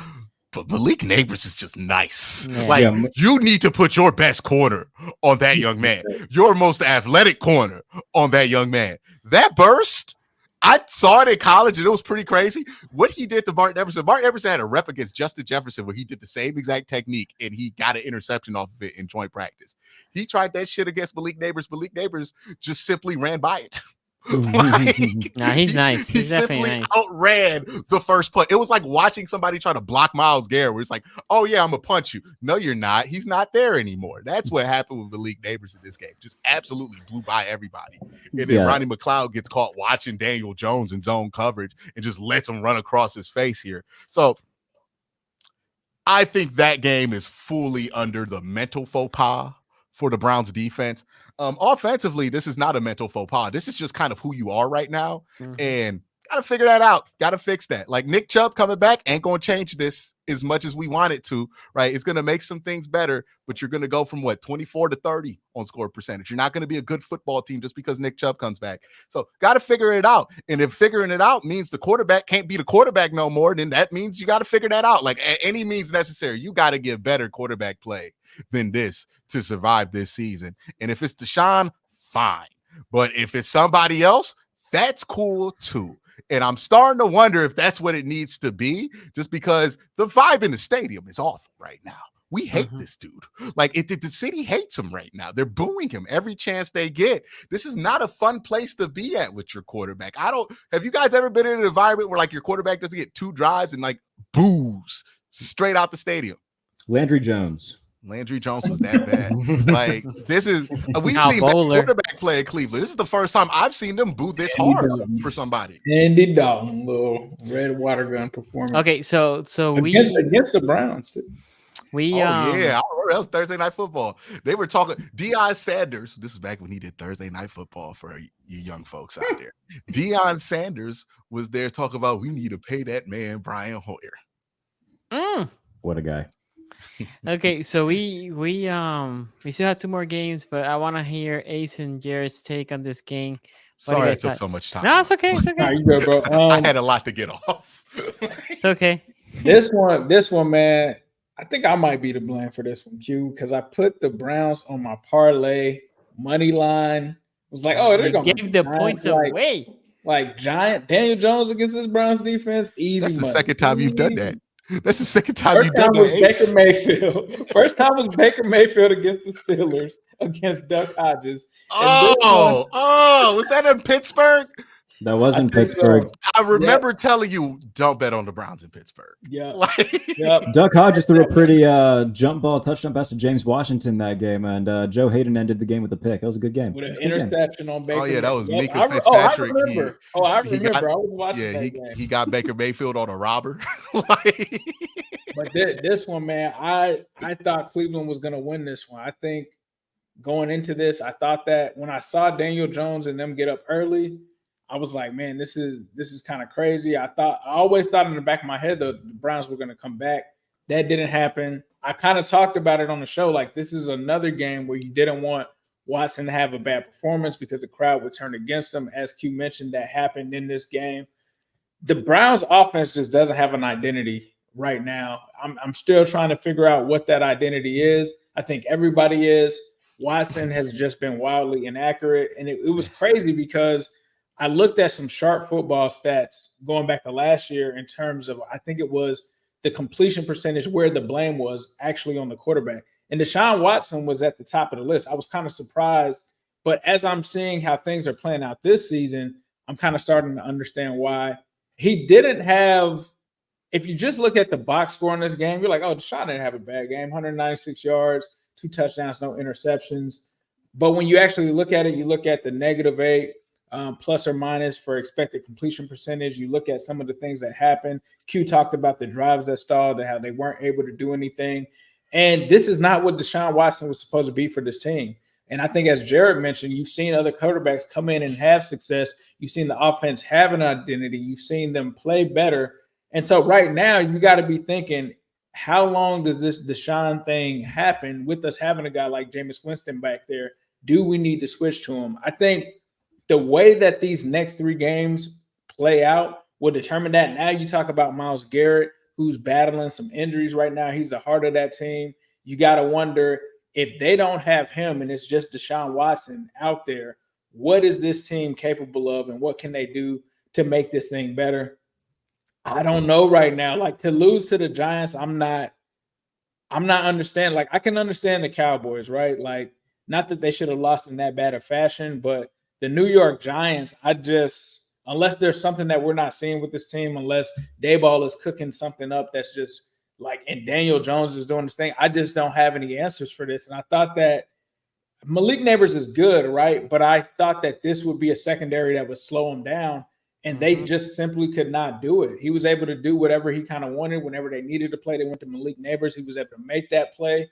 And, that's not what I'm used to as a Bengals fan from seeing against that Browns defense, especially when I had Jamar Chase, T. Higgins, and stuff like that. I wasn't used to seeing just one guy, and that's all they have. I mean, they got Wan'Dale Robinson, who Jared talked about on the last show, but this isn't a team with weapons over there.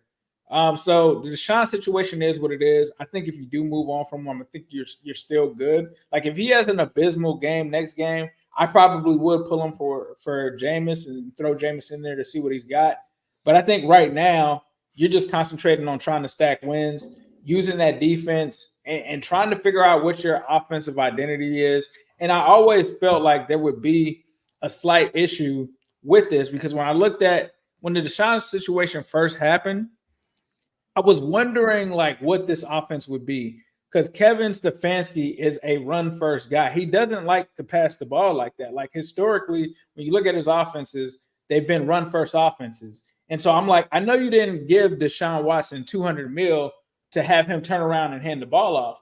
And this is supposed to be the season where they're transitioning to more of that passing offense, because you put your investment in there. You got the 3 receivers. You've got Deshaun Watson, and it's just not working. And I'm used to the Cleveland Browns being a power run team. Obviously, they're constructed now to not be like that. but I can't even say that they're a power run team either. And then when you look at the offensive line, I know that they lost Callahan, right? And I thought that would be a factor, but between the health and Callahan not being there, 8 sacks. That's like Bengals 2020 Joe Burrow offensive line numbers. Like the Ravens sacked us 7 times that year. I think that's like the Joe Burrow in the playoffs against the Tennessee Titans numbers of protection there. Ace, is interesting you bring that up because, yeah, it does feel like Joe Burrow 2021. You know why? They're running the same percentage of 5-0 that the Bengals did at that time. Yeah, when you don't have anybody in the help. And look, Joe Burrow can get away with this because that extra body being out there in the extra receiver, Joe can do something with that. Joe can get rid of the ball. Yeah, Joe's going to take a lot of hits. He might even get sacked a ton, but you're going to have still be able to have a really good functional offense. They went to the Super Bowl with that offensive line in 2021, right? Because Joe was a superstar quarterback. This isn't the 2021 line. This is the 2020 line. This is the Bobby Hart.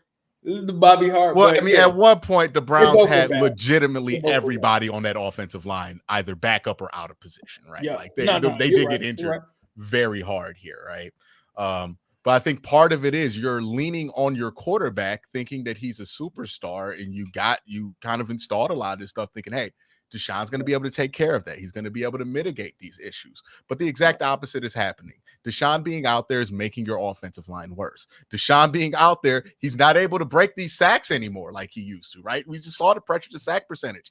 It used to be at 20. It's at 30 right now. So not only is he getting pressured more, he's not able to break out of it at the same percentage that he used to. And then once he does, God knows what's going to happen when he throws the ball. Like that, there's no threat there for anybody. They're not worried about what he's going to do in the pocket. They're not worried about if he breaks away. Like the only thing they're worried about is if he can get downhill and run the football a little bit, because that's still something that he's good at.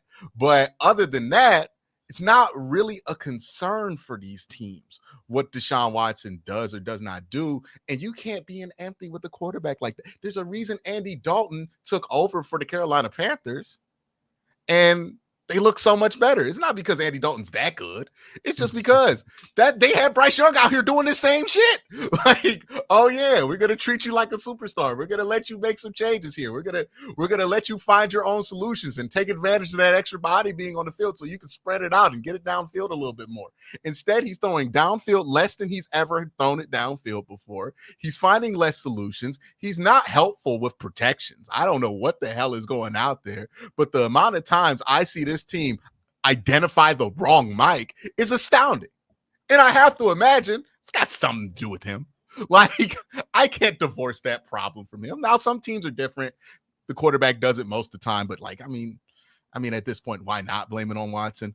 But it's just frustrating to see it. And this is what that looks like when you don't have a superstar at quarterback that allows you to get away with that. This is what it looks like. And I think the Browns, like, you could get away with not having a good quarterback. You cannot get away with having a bad quarterback and also believing that your quarterback could be great. Like, you just got to make the look. That's why the Steelers are playing so well with Justin Fields. It's not because they think he's a great quarterback and that he's going to be able to do all the great quarterback stuff and we're going to use him just like Ben. No, they're like, he has limitations. Yep. But we're going to work within those limitations. And who knows, he might surprise us and develop and be an accurate thrower down the field. He has that cannon of an arm, especially on the left and right side of the field. And maybe he might find the middle of the field, right? I think he did a little bit of that this week. So that's how you can win when your quarterback plays not great. But right now, the Browns have the recipe to not win when their quarterback plays not great, because we're expecting a quarterback who's not good to play at a high level. Like, we're out here throwing him out here 40 times like he's Big Ben. He ain't even 2019, 2020 Big Ben at this point. Like, this is just bad, man. Jared, any final takes? Nope. I got everything and I wanted to say about this game. Yeah. Did I cut you off or you had anything else? Ace, you had anything? No, you're good, man. We can move on. Okay, so we have a couple of super chats here. Habitual says, is it way too early to say we're no longer the best division in football? The NFC East hasn't been competitive against us. I don't think we are, man. I don't know. Well, NFC South we is didn't looking start better good than right now. this point. Remember that podcast between CJ Stroud and Micah Parsons.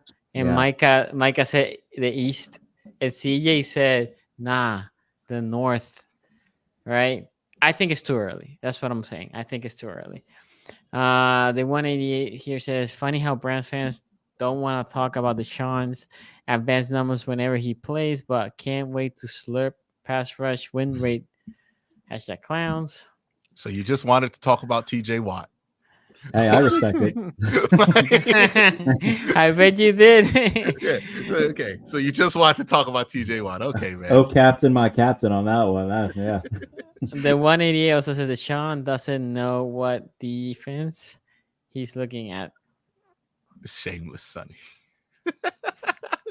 Hey yo. I didn't want to get that. Deshaun Watson this was perfect, by the way. Deshaun Watson is the Ben Simmons of football. The problem with Ben Simmons, he refuses to play. At least Deshaun walks in the field. No, the reason it's not Ben Simmons is because nobody traded for Ben Simmons still thinking he was Ben Simmons. It was well aware that he was done before he left the Philadelphia 76ers. We got him right at the point to where you could still think he's good. But didn't the Nets pay him after that? The Nets paid him some money, but they did not pay him like he was projected. Gotcha. Well, I think, did he get the Supermax early? I thought he did. No, he get the Supermax from Philly, right? Philly. And they traded for that, which is a little insane, but it's still a rookie deal. Here, Noah's still here. Is Tom Brady knows the Ravens' time to win a Super Bowl is coming soon. Shout out to you. I'm Brand. I'm about to say, is he talking about Tampa Bay? No, it was Tom Brady. I was like, hey, bro, this is not the week. The 188 says, yo, stand up and clap, everyone. Q finally admits to everyone outside of Cleveland already knew about his QB, that he's been cheeks. But Q has been talking about this for a couple weeks. He has been, man. He's admitted that a while ago. Yeah. What about like until it gets to this point, you still have to talk about how it can be productive because you still have to want the team to win, right? When Jared had to talk about Kenny, he can't just go in the pocket. Oh, Kenny Pickett sucks. He's terrible. Like I did my damnedest. I'll admit it. I tried my best to do that. Yeah, but you got to find ways to be productive about it. So like, it's just frustrating that it's gotten to the point to where it's not even functional. I thought in 2023 there were signs that this could be functional to good based on what he was able to do the last 3 games he played. Yeah. Also, Larson here says Q and Browns fans mess with BBB and got cooked. Q doesn't mess with the BBB. Mistake. I cannot believe we just as undisciplined as the Browns defense was Sunday. Like just a precursor to what happened. You know, the lack of discipline and the arrogance in chat. I think that was the first super chat that day. Yeah, just the arrogance. The arrogance. What are you doing? Yeah, that's Greg Newsom trying to get a PBU on a 2nd and 17. Levels of dumb. Okay. That was it for Super Chat. Before we go to the Ravens game, let's hear from our sponsor. What's up, everybody? Chris here from Chris Gates Fitness and the online fitness training camp. I would love to see you in training camp this month. We have the August program, which just launched. Everybody's diving into it and having a blast doing some football-specific exercises. We have football pick'em coming at the end of this month, where I'm going to be giving away free supplements to winners. We're doing a step count challenge in September. Going to be giving away a treadmill for that. So there's lots of fun stuff coming.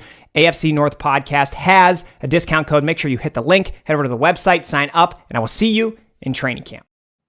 Okay, go check them out. My guy has a lot of good, fun workouts, so go check him out in his workout program.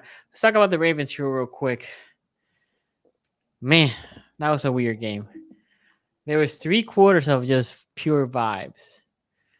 I was just happy. I was like, oh my God, not expected to be this happy. Like, I'm just enjoying my time. I'm here with the baby. Just like, you know what? I'm just here, right? Doing my thing. And then the 4th quarter starts. And then they come down and they score. Oh, okay. It's a touchdown.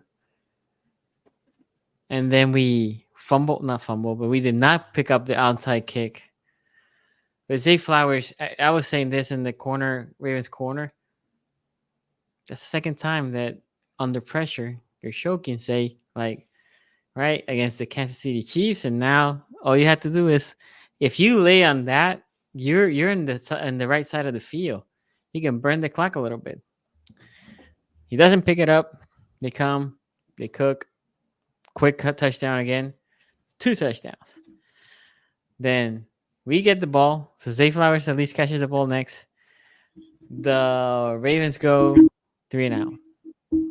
And after that, another touchdown. And I'm looking at it here like, okay, what the hell's happening? What the hell is happening? I'm freaking out. I'm losing my mind. At the end, to be fair, we pulled the game.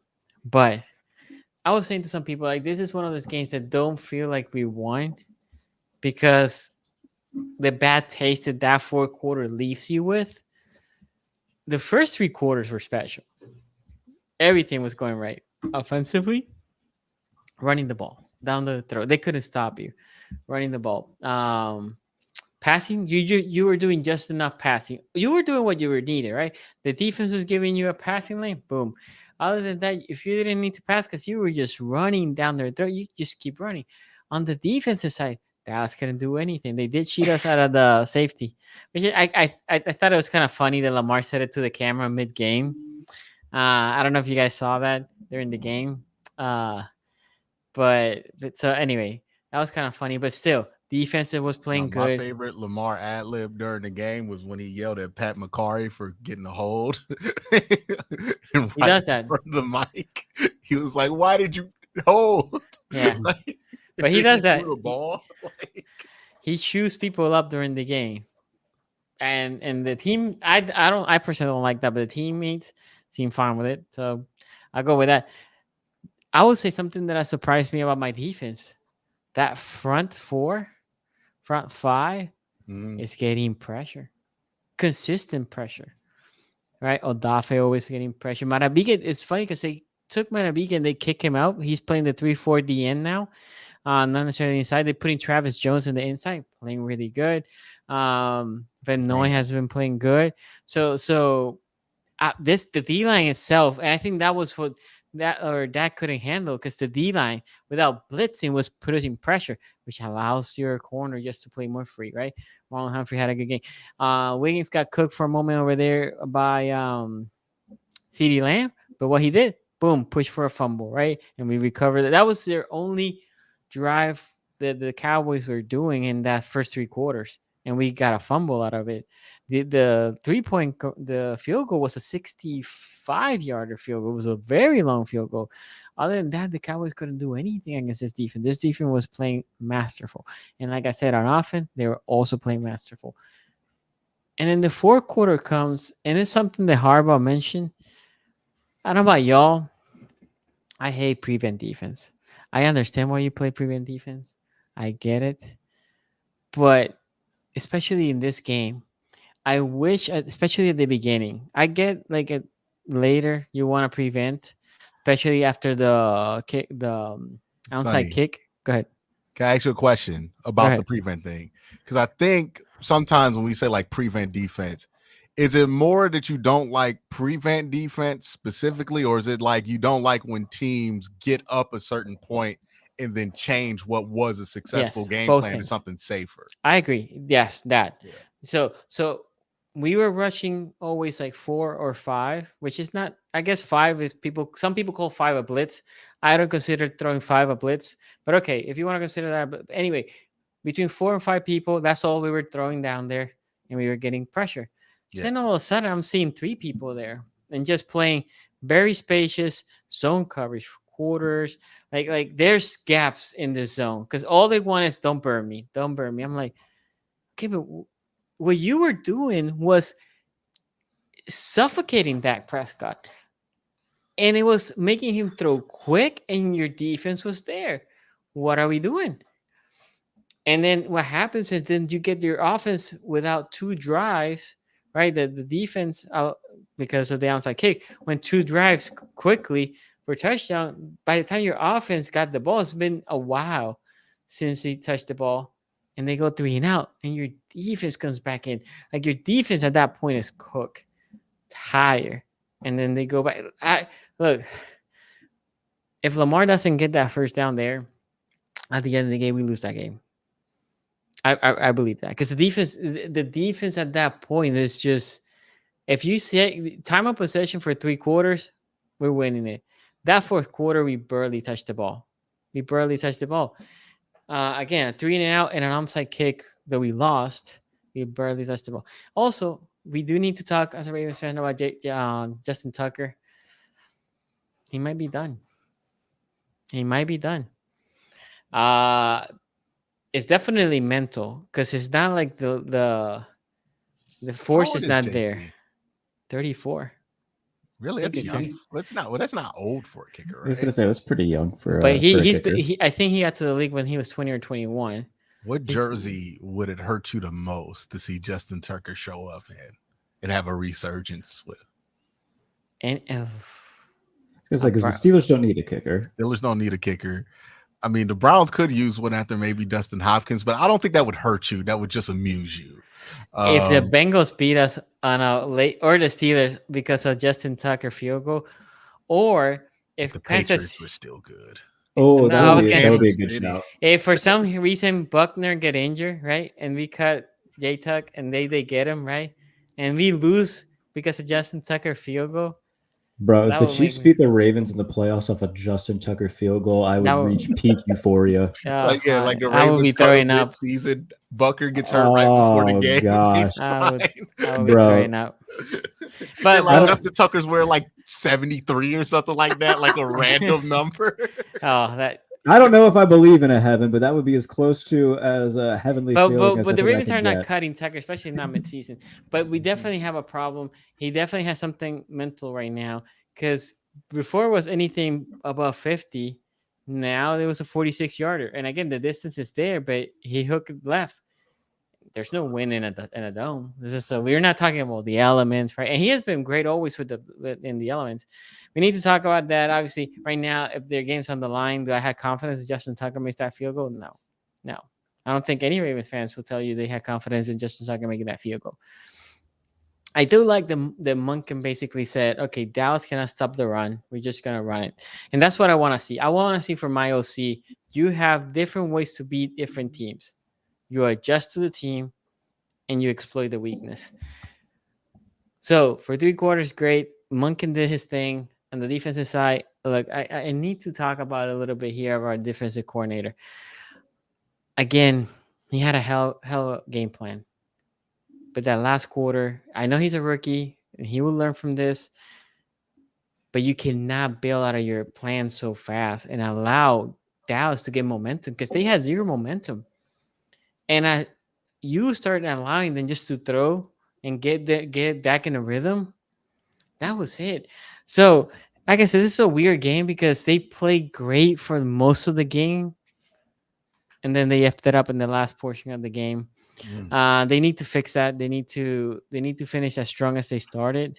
I know Lamar was frustrated that they haven't scored in the 4th quarter. I mean, they didn't have a chance to. They had the one drive that they did 3-and-out, but other than that, the next drive was the one that they put it away. So defensively, I understand you were tired because you got back-to-back positions of the other team. But you need to. I'll be okay if you would allow field goals, but not the touchdown. So that's something that they need to look into it to see what they can do. Because it happened against the Raiders, right? So definitely something's happening in that 4th quarter. They're either turning it down, if they're not conditioned well, whatever it is, they need to figure it out because there's the last 2 opponents. The Kansas City was back and forth game, right? The last 2 opponents you're winning in that 4th quarter is killing you. So you need to fix that out. I don't know. Ace, what do you thought about the game? Actually, Sonny, one more. Oh, go ahead. Yeah. Because they did get that onside kick and they had to go back to back there. Do you feel differently about this game if you subtract 7 from the 25 points the Cowboys had? Yeah. Does it change? Yeah, because think about in the first 3 quarters, they were not doing anything. And so that's why I said this is a weird game to analyze because I understand that the defense just gave up this long drive, right? And I understand they just changed their defensive scheme during that drive. Okay. And now they're going back on the field after a long drive. So I understand now they're tired. And then after that, they allow another touchdown. they go back and the offense just does 3 and out very quickly. So then they go back on defense, right? So I get that, but at the same time, if you want to know yourself as one of the better defense, I have to hold you to a higher standard. That's fair. And I understand if you're gonna allow yardage, like I get that, but then in the red zone, you need to choke them and not allow the touchdown. Like if it was just they were getting burned with yardage but not touchdowns, okay. But you are allowing the touchdown. That's the biggest problem here. And again, the outside kick killed them because the Dallas had a little momentum. They grabbed the outside kick, boom, more momentum, another touchdown. That game flipped. Thing is, the first 3 quarters were so great for the Ravens and so bad for Dallas. It was hard for them to come back, but they almost did. All right, this one there. It was a guy that we used to call on this show the guy in the neighborhood. His name was Mark Andrews. A couple years ago, I thought he was in the Travis Kelce neighborhood of elite tight ends. Moving on down. But this season, he's just not that guy. He got to serve the eviction notice. We got to get him out of there. Triple zeros. You sending them back, Ace? 0 yards. Nothing. Goose egged in this game. Mark Andrews, we got to say goodbye, man. You're not in the neighborhood anymore. But I'm trying to move your homeboy in. This is not the game for me to criticize Mark Andrews because the game plan was not really to throw the ball. It was basically to run. Hey man, why isn't anybody throwing at these linebackers that Dallas has? Because we were so successful in running the ball. They don't cover. Yeah, you respect the Marvin Overshone fella. He gets downfield where it's like JOK, where it's like, I would test him in coverage, though. Yeah, no. That was very much a sarcastic comment by me. I don't know why they didn't either. I mean, I've seen articles. What the hell is going on with Mark Andrews? I don't know. It seems like Zay Flowers is becoming the guy over there. I think when you compare these 2 games outside of the result, this was kind of the reverse of the Bengals game, right? Like Ravens started out on fire. They were doing their thing. We finally found Derrick Henry right. They finally started running some I formation to get him going because it just wasn't working with that offense the way that they were trying to work out a shotgun with him. He gets some things going, which I kind of figured would happen because when we looked at the splits, Dallas was not a good run defense. Lamar was able to do some things on the ground. I think that this is a good win for the Ravens, but it's a cautious win because the one thing that we've seen in all of these games is that the Ravens cannot hold a lead outside of the Chiefs game. You've seen that the Ravens have kind of started to do these things where they collapse at the end of games. And we saw them give up 3 consecutive scoring drives, which is not something that we're used to seeing from the Ravens. So I think that you're inspired from what happened. I think that you're inspired that you were able to convert there to seal the win. But I think that this is something to continue monitoring with this team because the Ravens used to be a team where if they got a lead on you 10 points, they weren't giving it up. Like you just had to keep scratching and clawing to try to get a touchdown, to try to get something because this defense was that good. Now I'm not so sure. Like we're saying with the defensive coordinator, he has got to be better, I think, at the end of games. I think he's pretty good at the beginning of games. I don't think that they have those issues. I just think that that's something to monitor. But the most important thing was for them to get this victory. They also got a lot of help from the receivers. I don't think the receivers were talked about enough. You talk about the yards after catch in this game. This was one of the highest for them when it comes to that. Now, they didn't have any 100-yard receivers or anything like that, but the yards after catch was pretty good in this game for them.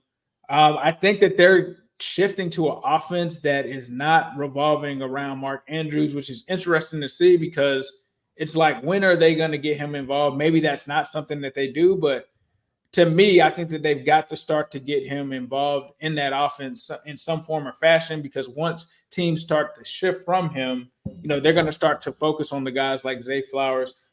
Bateman had a pretty good play in this game as well. I remember seeing that early on. But at the end of the day, this was a good win for them. They go on the road, they get the victory, and you're sitting at 1-2 in a division where now you're in second place just because the rest of the division has not played up to par outside of Pittsburgh. So I think at the end of the day, this is what you needed. Like, it doesn't matter how you got the win, it's that you got the win. Jared. Yeah, Ace brought up the yards after catch. Nelson Aguilar, I think is who it was, had a really long one where he torched my guy Kalen Carson and then ran down the sideline, which It was beautiful. which set up a touchdown for Baltimore. So overall, like, yeah, it was clear what the game plan was. It was run at a Dallas defense that can't stop the run and do a lot of option stuff, but in different ways. Like on the final run that kind of sealed it, they had, I think it was Zay Flowers running across on like a jet sweep action. Yep.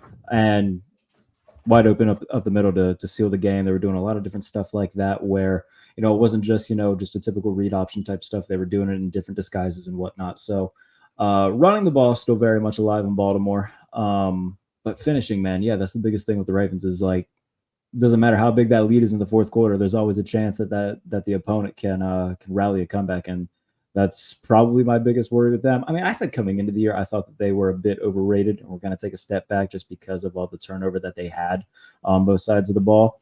But got a much needed win here. And now you have a 2-game stretch where you play the Bills and the Bengals back to back. That's not going to be easy.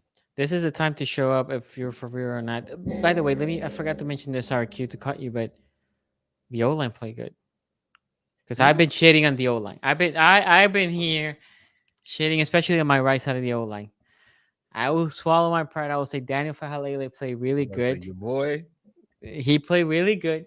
He's still not my boy, but he played really good. Pat McCarry played really solid too. They both play really, really good. So especially if you think about it, how I was expecting Micah Parsons just to wreck us, right? Like Max did. And Jones from Kansas City. Micah wasn't really a factor in this game, right? And one of the ways you do that is run well, run at them, and then your O line on passing situations can sit a little bit, especially after play action, after the read option. So, anyway, before Q went, I wanted to mention that the O line played really good. You know those memes with like the bell curve, where it's like pretty basic take at the beginning, a super advanced take, and then like a super basic but like well worded take. I would like to think I have achieved the end of the bell curve here with my Ravens prediction, because I simply just said this is a game the Ravens always win, right? This was one of those, and also this is a game the Cowboys always lose. Yeah. And I think it just kind of fell in that category. I do have some like minor concerns about the Ravens like defense. It's not that they're a bad defense, but they're bend don't breaky this year. Yeah. When that wasn't the case last year, right? Like there's a lot more give in that defense. And it's interesting here, the pattern, because we talked about the Browns defense not off to a hot start. Same thing happens to the Ravens. We'll talk about Pittsburgh here in a second, and I'm not going to have fun saying what I have to say about Pittsburgh. But yeah, I think Baltimore, just the only thing is the defense looks a little off, but they found a way to get Derrick Henry going. Got to see if that's something they can do consistently, right? I think I brought it up that I thought Derrick Henry would probably have a good game in this one, as much as I don't think that experiment, well, I think that the experiment can not work out potentially with Derrick Henry and the Ravens. But this is exactly what I think Raven fans hoped it looked like when they signed Derrick Henry. And it was encouraging to see him be able to do this, not out of his traditional, wide zone under center stuff. Like you were able to do this kind of out that regular Ravens run form, which if he can do that, then yeah, that is Gus Edwards on steroids, right? You saw that in this game. So that is going to be interesting to see if they can continue to do that against teams that can defend the run a little bit better and play a little bit heavier than the Dallas Cowboys do. He almost got Micah, you almost got it on one play. It was like what? He got out to like the left hash and then he got a hold of Micah. And Micah realized that he got a hold of him. And Micah just held on and kept running, because I was like, oh my God, if he throws Micah here, that's it. Like, that's it. Like, it does not end well for dudes who get thrown by Derrick Henry. We ain't heard from Josh Norman, nor have we heard from E.T. again. He retired after that. Them dudes, they ain't played nothing since Derrick Henry. Stiff arm out of the league. Yeah. But yeah, I mean, the Mark Andrews stuff, here's the thing. He did stuff like this last year, right? So I don't know if this is him being significantly worse than he was last year, but this is a trend that's been going on with Mark Andrews for a little while. He might just be one of them dudes who had a hot couple years. You know, some rappers, some artists just drop a couple hot albums, and then, you know, they gone. And it's okay, right? So you saying he's Roddy Ricch? Is that what you saying? Roddy Ricch had a couple hot albums, right? You name me the dude. They're like, what, Chance the Rapper, remember that? And then he crashed out with Big Day. Like, he's not gonna have a big day, but he's but think about this too, though. Even Isaiah Likely, right? He hasn't been a factor in this game. I think they were between both of them. They were targeted twice with one catch. I think it was just not part of the game plan. Yeah, that's the thing, though. That's the thing. That can happen to Mark Andrews now, right? Where he's just not part of the game plan. And that's a reflection of where they're at with Mark Andrews, right? Like, it used to be, you would never, like, they would get like 8 targets out to Mark Andrews no matter what, and try to make it happen and force a team to take it away from him. Now it's just like, hey, if it's there for Mark, we'll go to him. But, you know, that's the same thing you did with like Gus Edwards. Like, that's just where you view Mark Andrews now, is like another guy on the team who's pretty good at a role, but not somebody who's going to take over the game. And that is what it is. Zay Flowers taking that role away from him because they go get that ball to Zay. Okay, like Lamar is so happy to have a good wide receiver. Like, he is so grateful every time he sees Zay Flower. I bet he give him a big bear hug. Yeah, I think this is a good win for the Ravens. I'm not as concerned about what happened in the fourth quarter because I've also seen Baltimore do this where they make things a little bit more interesting than it has to in the fourth quarter, and then ends up really not reflecting anything. They didn't give up that many long drives in the first half of this game either. No. You know, they were able to stop the run there. So, you know, shout out to Roquan Smith actually doing something in this game. I'm just kidding. I don't think Roquan Smith had an exceptional or bad game in this one. What did Roquan do? Let me look up his tackle stats. Oh, he was second in tackle to the actual best player on the Baltimore Ravens, Kyle Hamilton. Hamilton had a good game. I mean, he you know, you usually say that, right? We talk about the Ravens defense. Kyle Hamilton, he looked good. Usually we're like, Roquan did his thing. Like, Roquan did his job.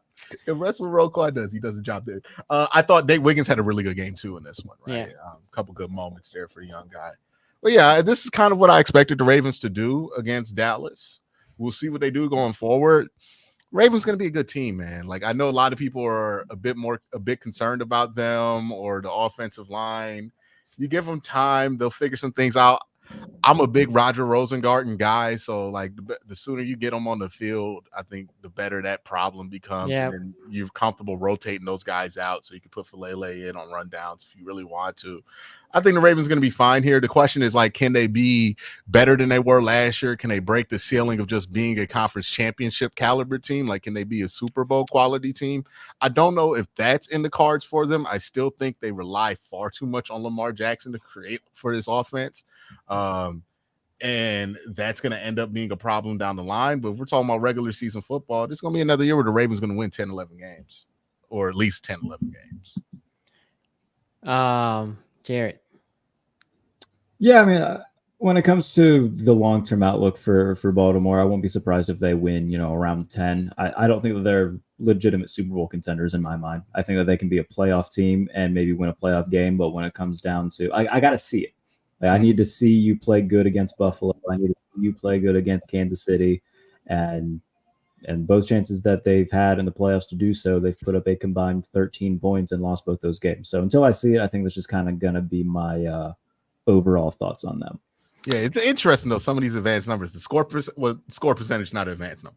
They got the 7th highest score percentage defensively, which is a bit odd for this Ravens defense. But again, it goes to them being a little bit more bend don't breaky. And the expected points, they're not good here on expected points either. It's like minus 19 here. It's lowest in the division outside of Cincinnati. Yeah, Cincinnati's minus 27.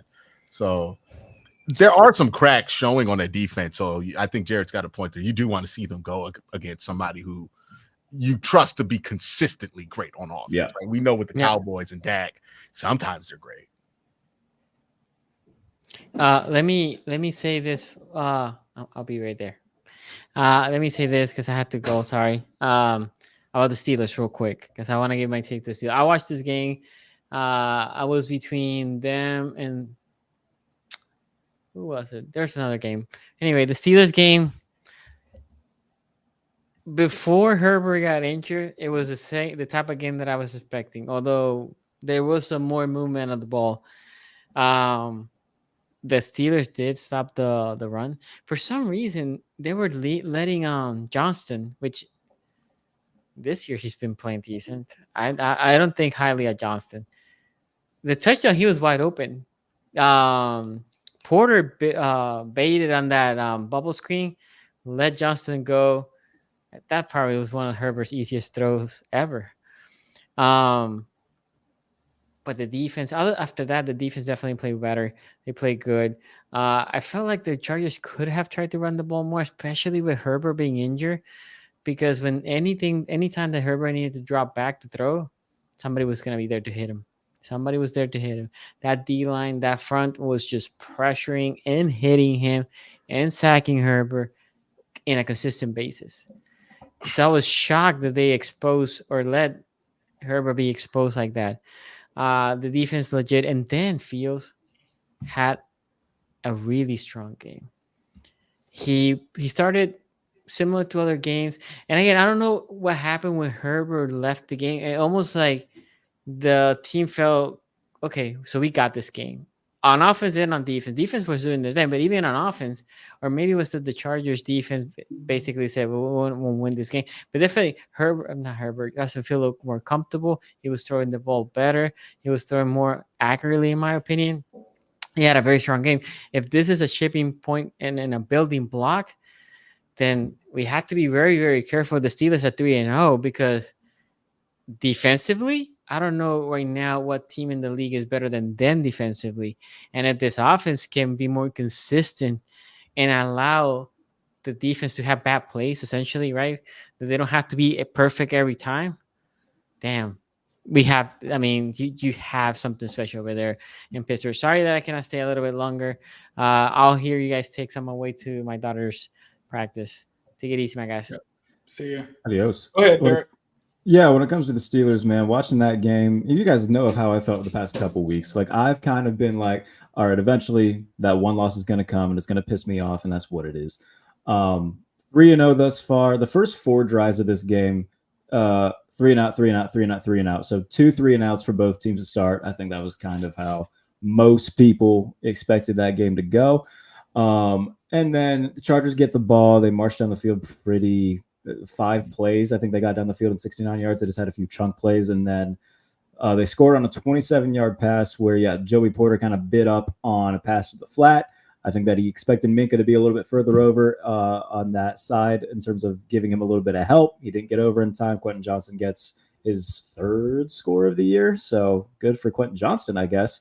At that point, like, I tweeted out a little joke. I was like, all right, the Chargers are up 7-0. That might do it. Like, this game's going to be just so low scoring. But credit to the Steelers, man. Like, Fields had his best game as a Steeler, but maybe his best game is just like an overall passer because, yes, he had a rushing touchdown. He only had 6 yards rushing. Like, they haven't asked him to do any of that. A little bit in week 1 against Atlanta.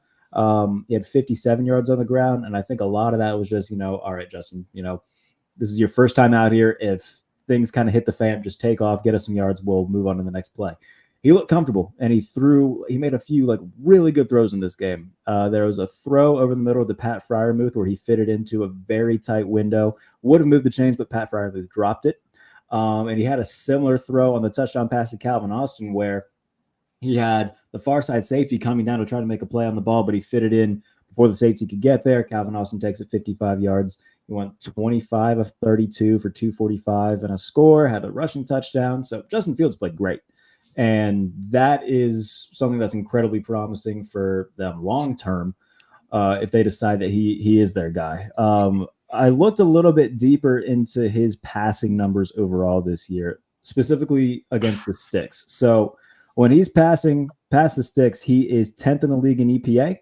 He is 9th in positive play percentage, and he is 9th in points above replacement. And he is 6th in the league in boom play percentage, which is just like if a play is calculated to be 1 or more in terms of EPA. So basically it's just like a explosive play metric. So he's 6th in the NFL on that. To contrast, he's got the 5th lowest busted play percentage when throwing past the sticks. So he's playing really well and pushing the ball downfield consistently. And he leads the NFL in IQR when throwing past the sticks. And that's basically factoring in a bunch of different stuff built off of passer ratings. So things like whether it's things that are kind of out of his control. So like drop passes and things like that. He's currently number 1 in the NFL when throwing past the sticks in IQR. So he's having a really good year throwing the ball downfield, and it's showing. And the Steelers are a little bit more explosive offensively because of it. And so far this year, the Steelers, in terms of just establishing drives, last year they were, 21st in third down conversion percentage. They are 7th in the NFL right now in that. So they're able to stay on the field longer. I had another number right here. Last year, they were 27th in plays per game. They're currently 9th. So they're establishing drives longer. Fields is keeping them on the field.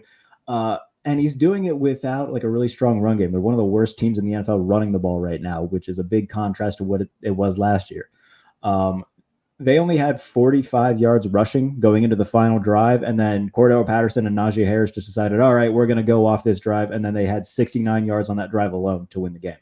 So overall, the offense, like I know that if you look at the box score, there's going to be a lot of people saying, all right, they did this last year with Kenny Pickett. Well, no, it's much more efficient. They're establishing long drives, which they did not do last year. They didn't get a lot of passes past the sticks last year consistently. Fields has done really well with that. And credit to Arthur Smith for that as well. And they're doing it without having the benefit of a good run game. So that's that with the offense. Really enjoying what I'm seeing from Calvin Austin, kind of emerging as like the second target at receiver. They still need to bring somebody else in on the outside. Scotty Miller had 2 catches in this game. Hell yeah, white boy summer. Very happy. I gave him that nickname in OTAs because dude was just dripped out to go to practice. He wore the leg sleeve. He had a headband. He had like 3 chains on. I was like, all right. Where is Scotty Miller from? I don't know. Because like usually it's 1 or 2 places. And sometimes it'd be like, yeah, man, he from South Dakota. Like, maybe he is. I don't know. I'll look at his PFR page and see if we can get anything from it. Looks like maybe he's from Illinois. He's Illinois. Oh, that's that. Y'all ever hear Bomani Jones's theory on this, where he's like, yeah, sometimes it happens because you don't have people out here discouraging you, telling you what you can't accomplish. He's that deep Utah. Midwest white where he just has like, all right, I'm gonna do this and nobody can stop me. That's great. Man, it's from Barrington, Illinois, and then he went to school at Bowling Green. Goodness gracious. Yeah, that sounds Caucasian to me. He had 2 catches for 20 yards. He had a nice catch in the flat that he shook off a defender and broke it off down the sidelines. Good for Scotty Miller. Van Jefferson left this game with an eye injury, so they were down to 3 receivers because they only dressed 4. They were using Cordero Patterson in kind of a hybrid role in that sense. But offensively, Zach Frazier as well in the middle, looking really, really good at center. I think that they found their franchise guy at that spot. Broderick Jones had a nice game after a really bad performance against Denver. There were still some spots where he struggled a little bit, but he had a really, really nice bounce back game. Defensively, the concern that I had, especially if they had lost this game, there was a play in specific where Alex Highsmith gets into the backfield and has an opportunity to sack Justin Herbert. Herbert shakes him off. Then he throws it directly to Patrick Queen, who drops an interception. Man, that defense makes way too much goddamn money to not make those plays. Sack Justin Herbert out, Highsmith. Nick Herbig did it twice. Catch the ball, Patrick Queen. He threw it right to you. Like, come on, man. Like, had they lost, it would be a much bigger deal. They didn't. They only allowed 10 points and everything. But I specifically remember in that moment, you had 2 opportunities to make very big game-changing plays. Alex Highsmith, that extension, man. Nick Herbig is a better player than Alex Highsmith. I'll say that right now. Nick Herbig came in, had 2 sacks this game, immediately gets into the backfield. He had a strip sack as well. Like, Alex Highsmith, to me, is a good player, good run defender. Nick Herbig is their second best edge rusher, and I would like to see them use him a lot more in those situations than Alex Highsmith. So credit to Nick Herbig for showing up. He consistently does. He has 2 sacks this year. He had 3 last year. So I think we're going to continue seeing a really big year from Nick Herbig. And when it comes to the defense as well, man, I mean, they're number 1 in the league in EPA. They allow the fewest points per game. They allow the fewest passing yards per game. Like right now, man, they are tearing it up. I wrote about it I think last week before the game, this is, I think, their best defense since 2010. Like, this is a really, really good defense that has very few holes. Now, Corey Trice went down. He's on IR. He's got a hamstring. They just signed CJ Henderson to give them a little bit more depth. So they're going to really be banking on. Yeah, bro. Like, they're CJ Henderson. CJ Henderson. That's He is now a career Pittsburgh done Steeler. gone to. Yes. So What he is was your first round pick? He was gonna with become Jacksonville. good again.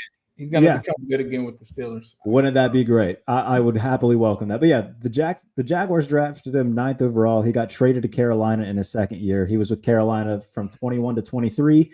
Was with the Texans in the preseason. They cut him. Now he's a Steeler. So we'll see. Is Brett Favre the where that only one goes. to get traded that early into his career, and the team that traded him not to be completely justified in doing it? I don't know, man. Like, it's Because we did that with Trent Richardson, and it ended up being one of the few good trades in the Browns in that era. that is true. That did happen with Trent Richardson. I forgot about that. I think that, yeah, defensively, there's very few holes in this team. I think cornerback's probably the thinnest spot that they have, but they'll be getting Cam Sutton back after the bye week. He's serving the 8-game suspension right now. And when they do get him back, and assuming Corey Trice comes back, and you have CJ Henderson, and you brought back James Pierre, like, that's a damn deep cornerback room. They'll probably let one of those guys go or put him on the practice squad. But even then, when you have, you got Joey Porter and Dante Jackson, who's been really good this season as well. And you can put Cam Sutton in the slot at that nickel spot. You can rotate in Beanie Bishop when need be. They also have Darius Rush there as well. So once they get healthy at cornerback, they'll have a really deep cornerback room. And Minka might not have a splash play yet, but man, he has been really good at flying all over the field and keeping big plays from taking place. So I love everything that I saw for the most part, man. It's a 3-0 team. They're playing a Colts team this week that Anthony Richardson has the most interceptions in the NFL with 6. So maybe a splash play comes there from Minka or somebody else. But overall, I was really pleased with what I saw. Outside of, a selection of like chunk plays that took place, I felt like they were playing a little bit soft for my liking against a Chargers unit that didn't have much weapons that could kill you. So they played a little bit soft for my liking, especially in like some third downs. But overall, man, like, TJ Watt was TJ Watt. He got a sack. That's his 3rd straight game with the sack. He's a half sack away from getting to 100 on his career. Nick Herbig had a really big day. Cam Hayward had a really big day as well, by the way. Good Lord, 35 years old and still getting into the backfield and making plays the way that he is. He had a sack this game. And it felt like, once Herbert went down and they put in Taylor Heineke, that kind of felt like it was wraps. They allowed -5 yards in the second half. I don't know what the record for that is, but man alive, that was it was something. And they really adjusted in the second half and took care of business. And Justin Fields looks like I think that if the Steelers have like a similar situation with Justin Fields, like with Baker Mayfield in Tampa, where it just took a little bit of time to find the right situation and find the right, team to be with and things of that nature, then that's great. I don't know if they'll break their own rule and extend him during the season. If he keeps playing like this, I think they should. But right now, very confident in this team. I talked about it on TV the other day where it's like, look, man, I haven't been this confident as a Steelers fan in a very long time. I don't know if they're a Super Bowl contender. I still need to see more from, the offense to go that far. But right now, I think that at the very least, they can win a playoff game. And right now, they're the number 1 seed in the AFC, I do believe. At least before Monday Night Football, they were. I don't know if Buffalo holds that, but they both have won division games. I don't know how they would break down. Regardless, 3-0, 1 of 5 remaining undefeated teams. Love it a lot. And just need to see some minor things get fixed. Need to see a run game become more dangerous, and continue seeing Fields take steps forward. He's done it every week so far, and as long as that keeps happening, I feel confident in this team, man. Yep, definitely a breakout game for Justin Fields. That's what we were kind of looking for, right, when it comes to him taking over that position. I think this performance pretty much put the clamps on that. I don't think we'll see Russell Wilson this season unless something crazy happens. I don't see that being the case. Talk about Justin Fields having his best game of the season thus far. He did have an interception, but it didn't really mean anything. It sounds kind of crazy to say that, but it wasn't really, just a little blip on the radar. They found something in Calvin Austin, right? Because we've been talking about what other receiver for this Steelers team was going to step up outside of George Pickens. That guy was Calvin Austin. It was a nice pass by Justin Fields in this game to do it. The defense is crazy. You talked about it being the best defense since 2010. The Steelers defense has now allowed 26 points through 3 games. Their fewest through 3 games since 2007.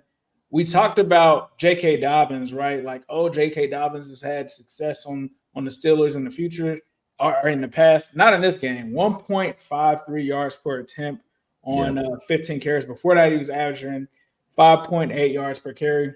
I think they only allowed 61 yards for the Chargers on the ground this game. I think that's the number. So they took care of the league's number one ground attack pretty handedly. And again, like there was a like small handful of like chunk plays. I wouldn't even say explosive plays. I think the most explosive play they had was the Johnston touchdown, and that was just Justin Herbert being Justin Herbert, getting Joey Porter to bite on the fake to the flat and breaking Quentin Johnston open. So even then, like they had the clamps on for the majority of this game, and so took care of business relatively handedly. Yeah, like they have clamped pretty much everybody. Like I get it. Some people are going to say Herbert didn't play, left the game, but I mean, they were doing their thing before Herbert was out. The Steelers are for real, man. I mean, like we can sit here and kind of take them for granted. I did going into the season, but they're doing what I expected them to do: win the games that they're supposed to. This was another one that they were able to get. This is probably, I don't know if you, this is probably the best team that they've played this far, right? Team with a win. Yeah, definitely. That's probably going to do some things, especially under Harbaugh, who's also an impressive coach.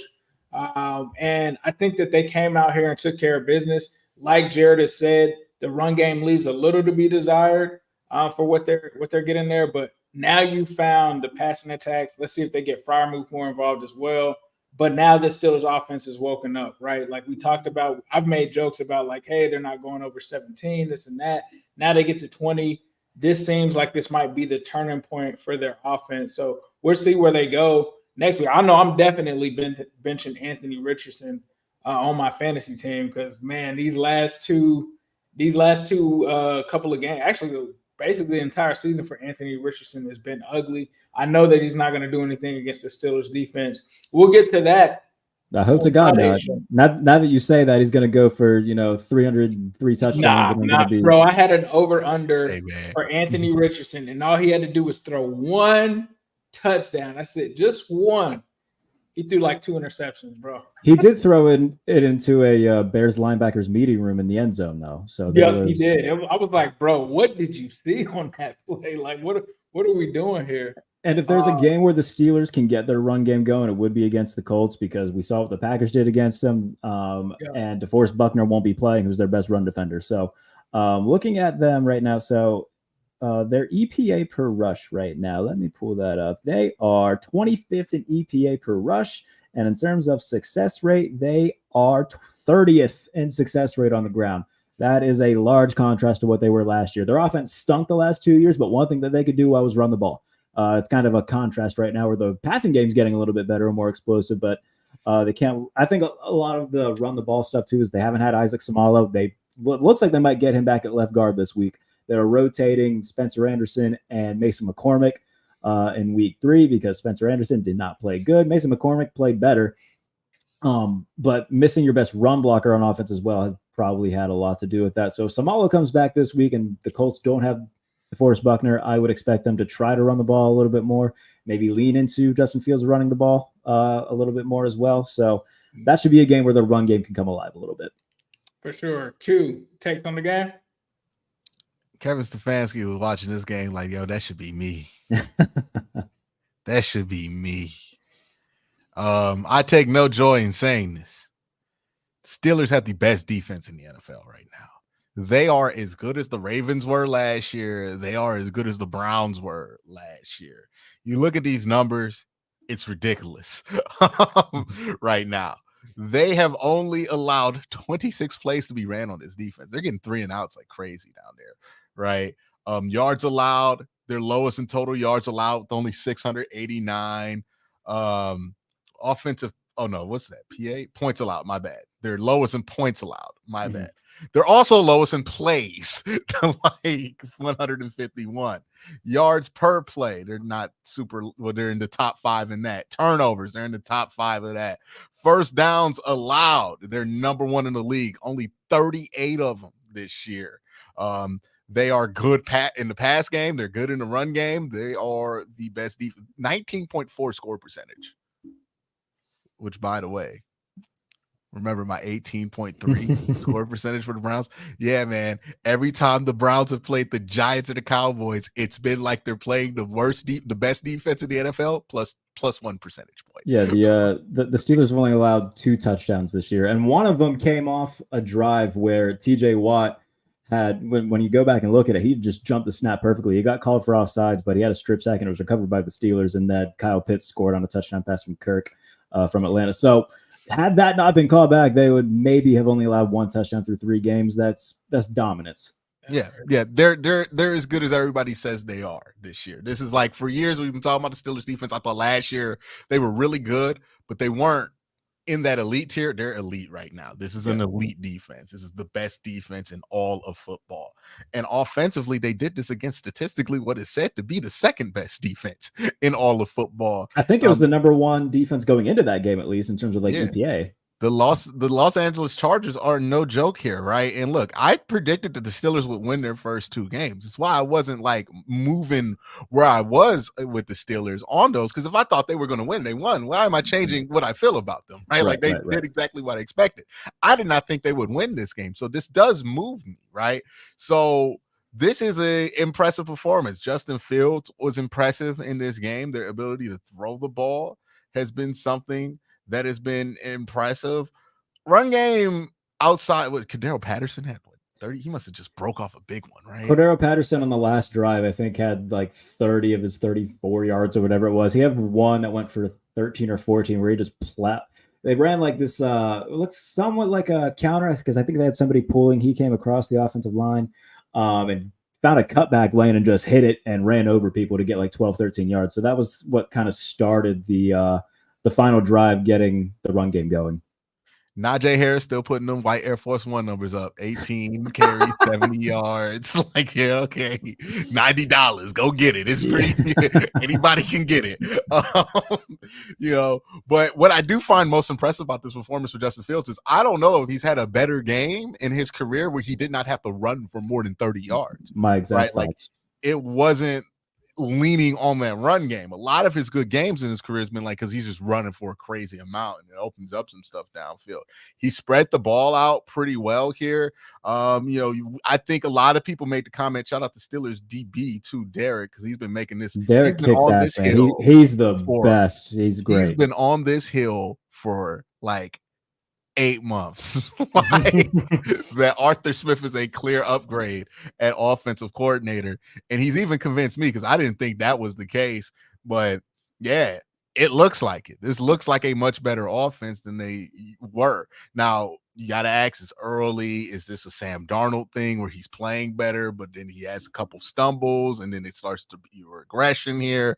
Like, how permanent is this uptick that we see from Justin Fields? And look, man, I fully expect, I don't think Justin Fields is like all of a sudden an elite quarterback. I think that I said it going into the year, if they just get like middle of the pack quarterback play, that's great. That's what they're getting right now. Like, Fields had a hell of a game in week 3, but right now in terms of EPI, I think he's only like 16th or 15th. That's fine. That's an upgrade over Kenny Pickett, who was 44th across 2022 and 23. That's all you needed. Like, they don't need an elite guy, but they have a dual threat guy who can make these plays happen, and that's what they need. So I'm not expecting him to, go through the season flawless. I'm sure he'll have a stumble game, but if and when that does happen, I don't think that they should give the keys to Russ all of a sudden. Yeah, I think the question here with Justin Fields, and look, I don't advocate for giving the keys to Russ no matter how bad. Right. But I think the thing here with Justin Fields is this how he plays because he's hot, and this is like peak Justin Fields, and then it cools off and his baseline is significantly lower than this? Or is this a baseline he can continue to return to throughout the year? If that's the case, then Pittsburgh's going to be significantly better than anybody predicted them being in the offseason. The question is that going to continue to be the case for Justin Fields? It's kind of like with Sam Darnold. Like, we know he's going to cool off at some point, but is his baseline anywhere near where he's playing right now? Yeah. I think that's where we all don't trust it, right? Like, we kind of know what Sam Darnold's baseline is to be over the years. That's my big question with Justin Fields. But as of right now, I mean, like, they're easily playing the best football in the division. They're not first place just because of the record. This is the best team in the AFC North. This is the best defense in the AFC and in the NFL period. Right now, they're playing great football. I'm just saying, best defense. Can we do the Roquan thing with Pat Queen? Can we do the Roquan thing where it's like, hey, Pat Queen showed up and the defense got better, right? Can we do the Roquan? Can we do Roquan storylines with Pat Queen? You know, if that's just how it works, there's a clear line. Hey, Pat Queen gets here. Now that's an elite defense. He was on the Ravens last year. Now they were elite defense last year. Now they're not, but the Steelers are. And he just had his best game as a Steeler. Pretty sure he led them in tackles this past week. So outside of the drop pick, man, I loved everything that I saw from PQ. He's elevated. He's gotten better each week. 8 total tackles, 4 solo tackles, Roquan, and in a pass deflection too. It's actually called playmaking there that Patrick Queen was doing.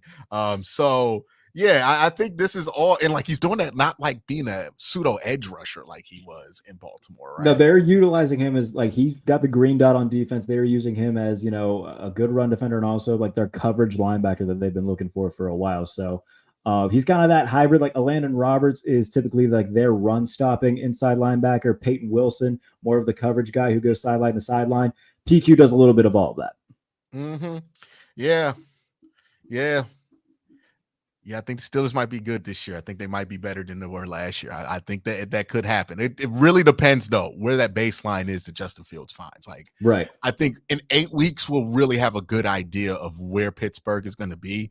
It's starting out hot, and it's so early. It's only, 3 games into the season that we could be mistaking what is a hot, flat streak for a player for their baseline, or sometimes, you know, some players start out the season slow. You can confuse a cold streak for what their baseline is, right? Yeah. And that could lead to some very bad projections. But yeah, I think right now, the second we get a baseline on Pittsburgh, I think you can tell the story on them, but they're definitely going to be over 500 this year. I think anybody who thought they're going to be under 500 this year is going to be sorely disappointed. They're going to be over 500, even if Justin Fields' baseline is significantly lower, even if they got to play Russ. That's how good this defense has been. Now, again, don't play Russ. And don't do it. I don't know if I said it on this show or it might have been mine, but I think that like my little tinfoil hat theory is that they kind of wanted to have the best of both worlds here. Like they were going to name Russ the starter no matter what. But with this whole calf thing, I think they had a built-in excuse to be like, actually, you know, we're just going to play it safe. We'll start Justin week 1. We don't want Russ to get hurt. We'll just see what we have in Justin Fields. Justin played well. Oh, Russ, just relax. But we're going to keep playing Justin. We're going to just keep seeing what we've got. Then week 3, they're like, oh, man. Mike Tomlin in his presser said he's not going to name a starter right now because, and I quote, there's no reason to. I think that's very much code for we need to find a way to not bruise Russell Wilson's ego with this and try to figure out a way where this can be good for us to name him the starter going forward. I think that Justin Fields will eventually be named the starter going forward. It's just a matter of if, not when. Or Galaxy Brain. Okay. Did Russ see it coming all along? Maybe. Did Russ see it coming and decide my calf hurts? You know? Oh, okay.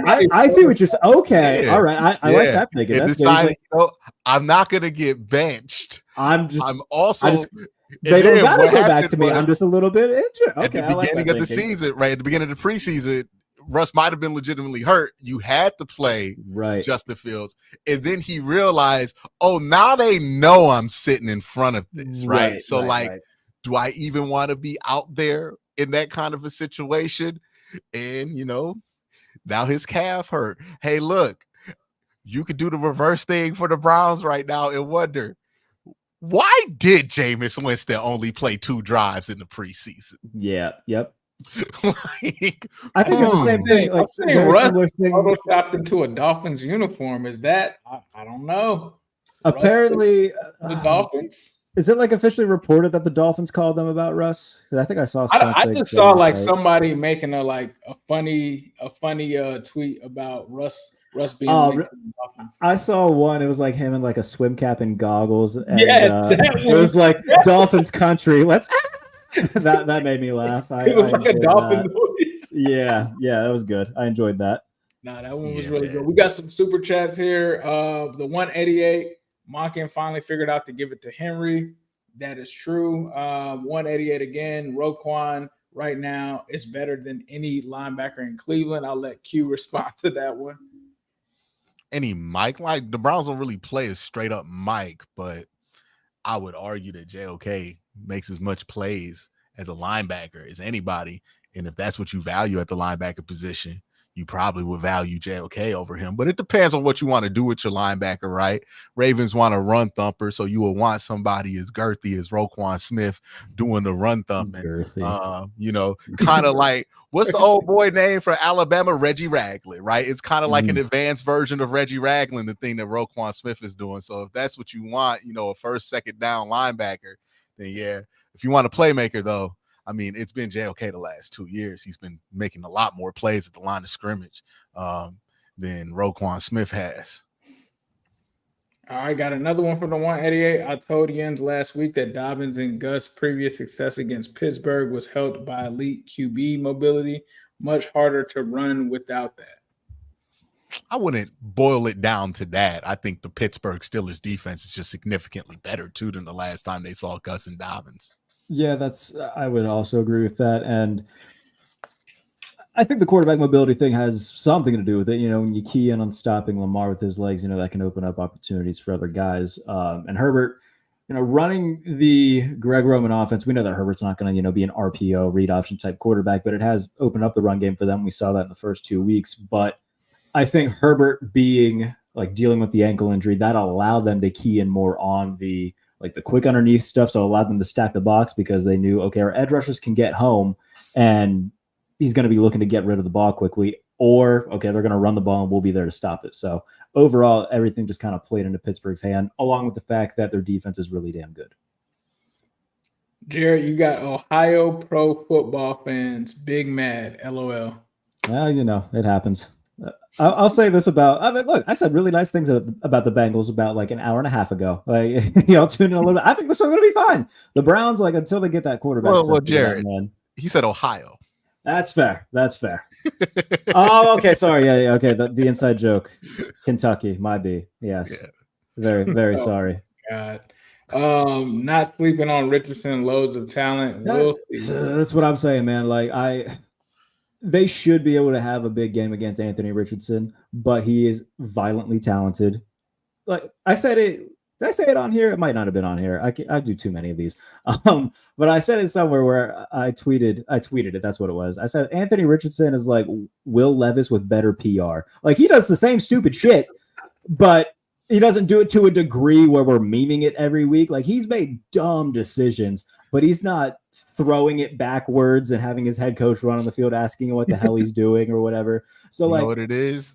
It's up? Like Will Levis is a Cybertruck and Anthony Richardson is a Rivian. Similar issues between those two. Easier to mock a Cybertruck. Yeah, that's sure. Will Levis got that dumb stainless steel on him. You're like, there it is. That's a stupid one. So I do worry a little bit about his playmaking ability. They do have a good group of receivers. Jonathan Taylor's pretty good. So I'm definitely not chalking it up. They lost last year in Indy because Indy could just run all over them. It's a different defense, obviously, but definitely not just chalking that one up as a win. For sure. The 188. Someone else came on this show weeks ago and said Arthur Smith was not Matt Canada, and y'all laughed. Wonder who said that. I don't know. What show was that? I remember us saying they were cousins, or something was it's the same thing. Sure he said something about Russell Wilson that he doesn't want to add into that comment. That was it was less about, because I think Ace, you've been saying this. You were on that train before me that Arthur Smith had some good offenses in Tennessee. Sonny might have not. I don't know what Sonny said. I wasn't pro Arthur Smith. I know that. You didn't think he was as bad as Matt Canada. I thought that they were pretty. That's also similar. A very low bar. I thought that they were similar because of how Arthur Smith struggled in Atlanta last year. Yeah. So Matt Canada to Arthur Smith, say this is not as bad as Matt Canada. It's like saying, all right, well, I guess this sandwich that fell on the ground is better than eating human feces. Yeah, obviously. Wow. But God almighty. I didn't know how I felt about the Arthur Smith hire at first. But as the summer went on, you look more into how successful he was in Tennessee. I think they were second in the NFL in EPA from 2019 to 2020, behind only Kansas City. And he's helped make this offense much more efficient. And again, establishing long drives. It's just a matter of they need to start finishing a little bit more. And week by week, they've gotten better at doing that. Yeah, I think earlier on I thought about the meme where the guy has the hair, then he gets the slight lineup. That's what I was thinking when you go. Yeah, see, I wasn't convinced that it would make enough of a difference Okay. here. And he adds the 2-pick in, like yeah. Arthur Smith he's adding the 2-pick in to the Steelers offense for sure. But yeah, we'll see how that goes. But you guys tune in Friday at 4:00. We're gonna have our preview show, so we'll be previewing Week 4. We'll be breaking that all down here. Please make sure that you guys subscribe, comment, and like. We appreciate you guys for tuning in to AFC North Talk.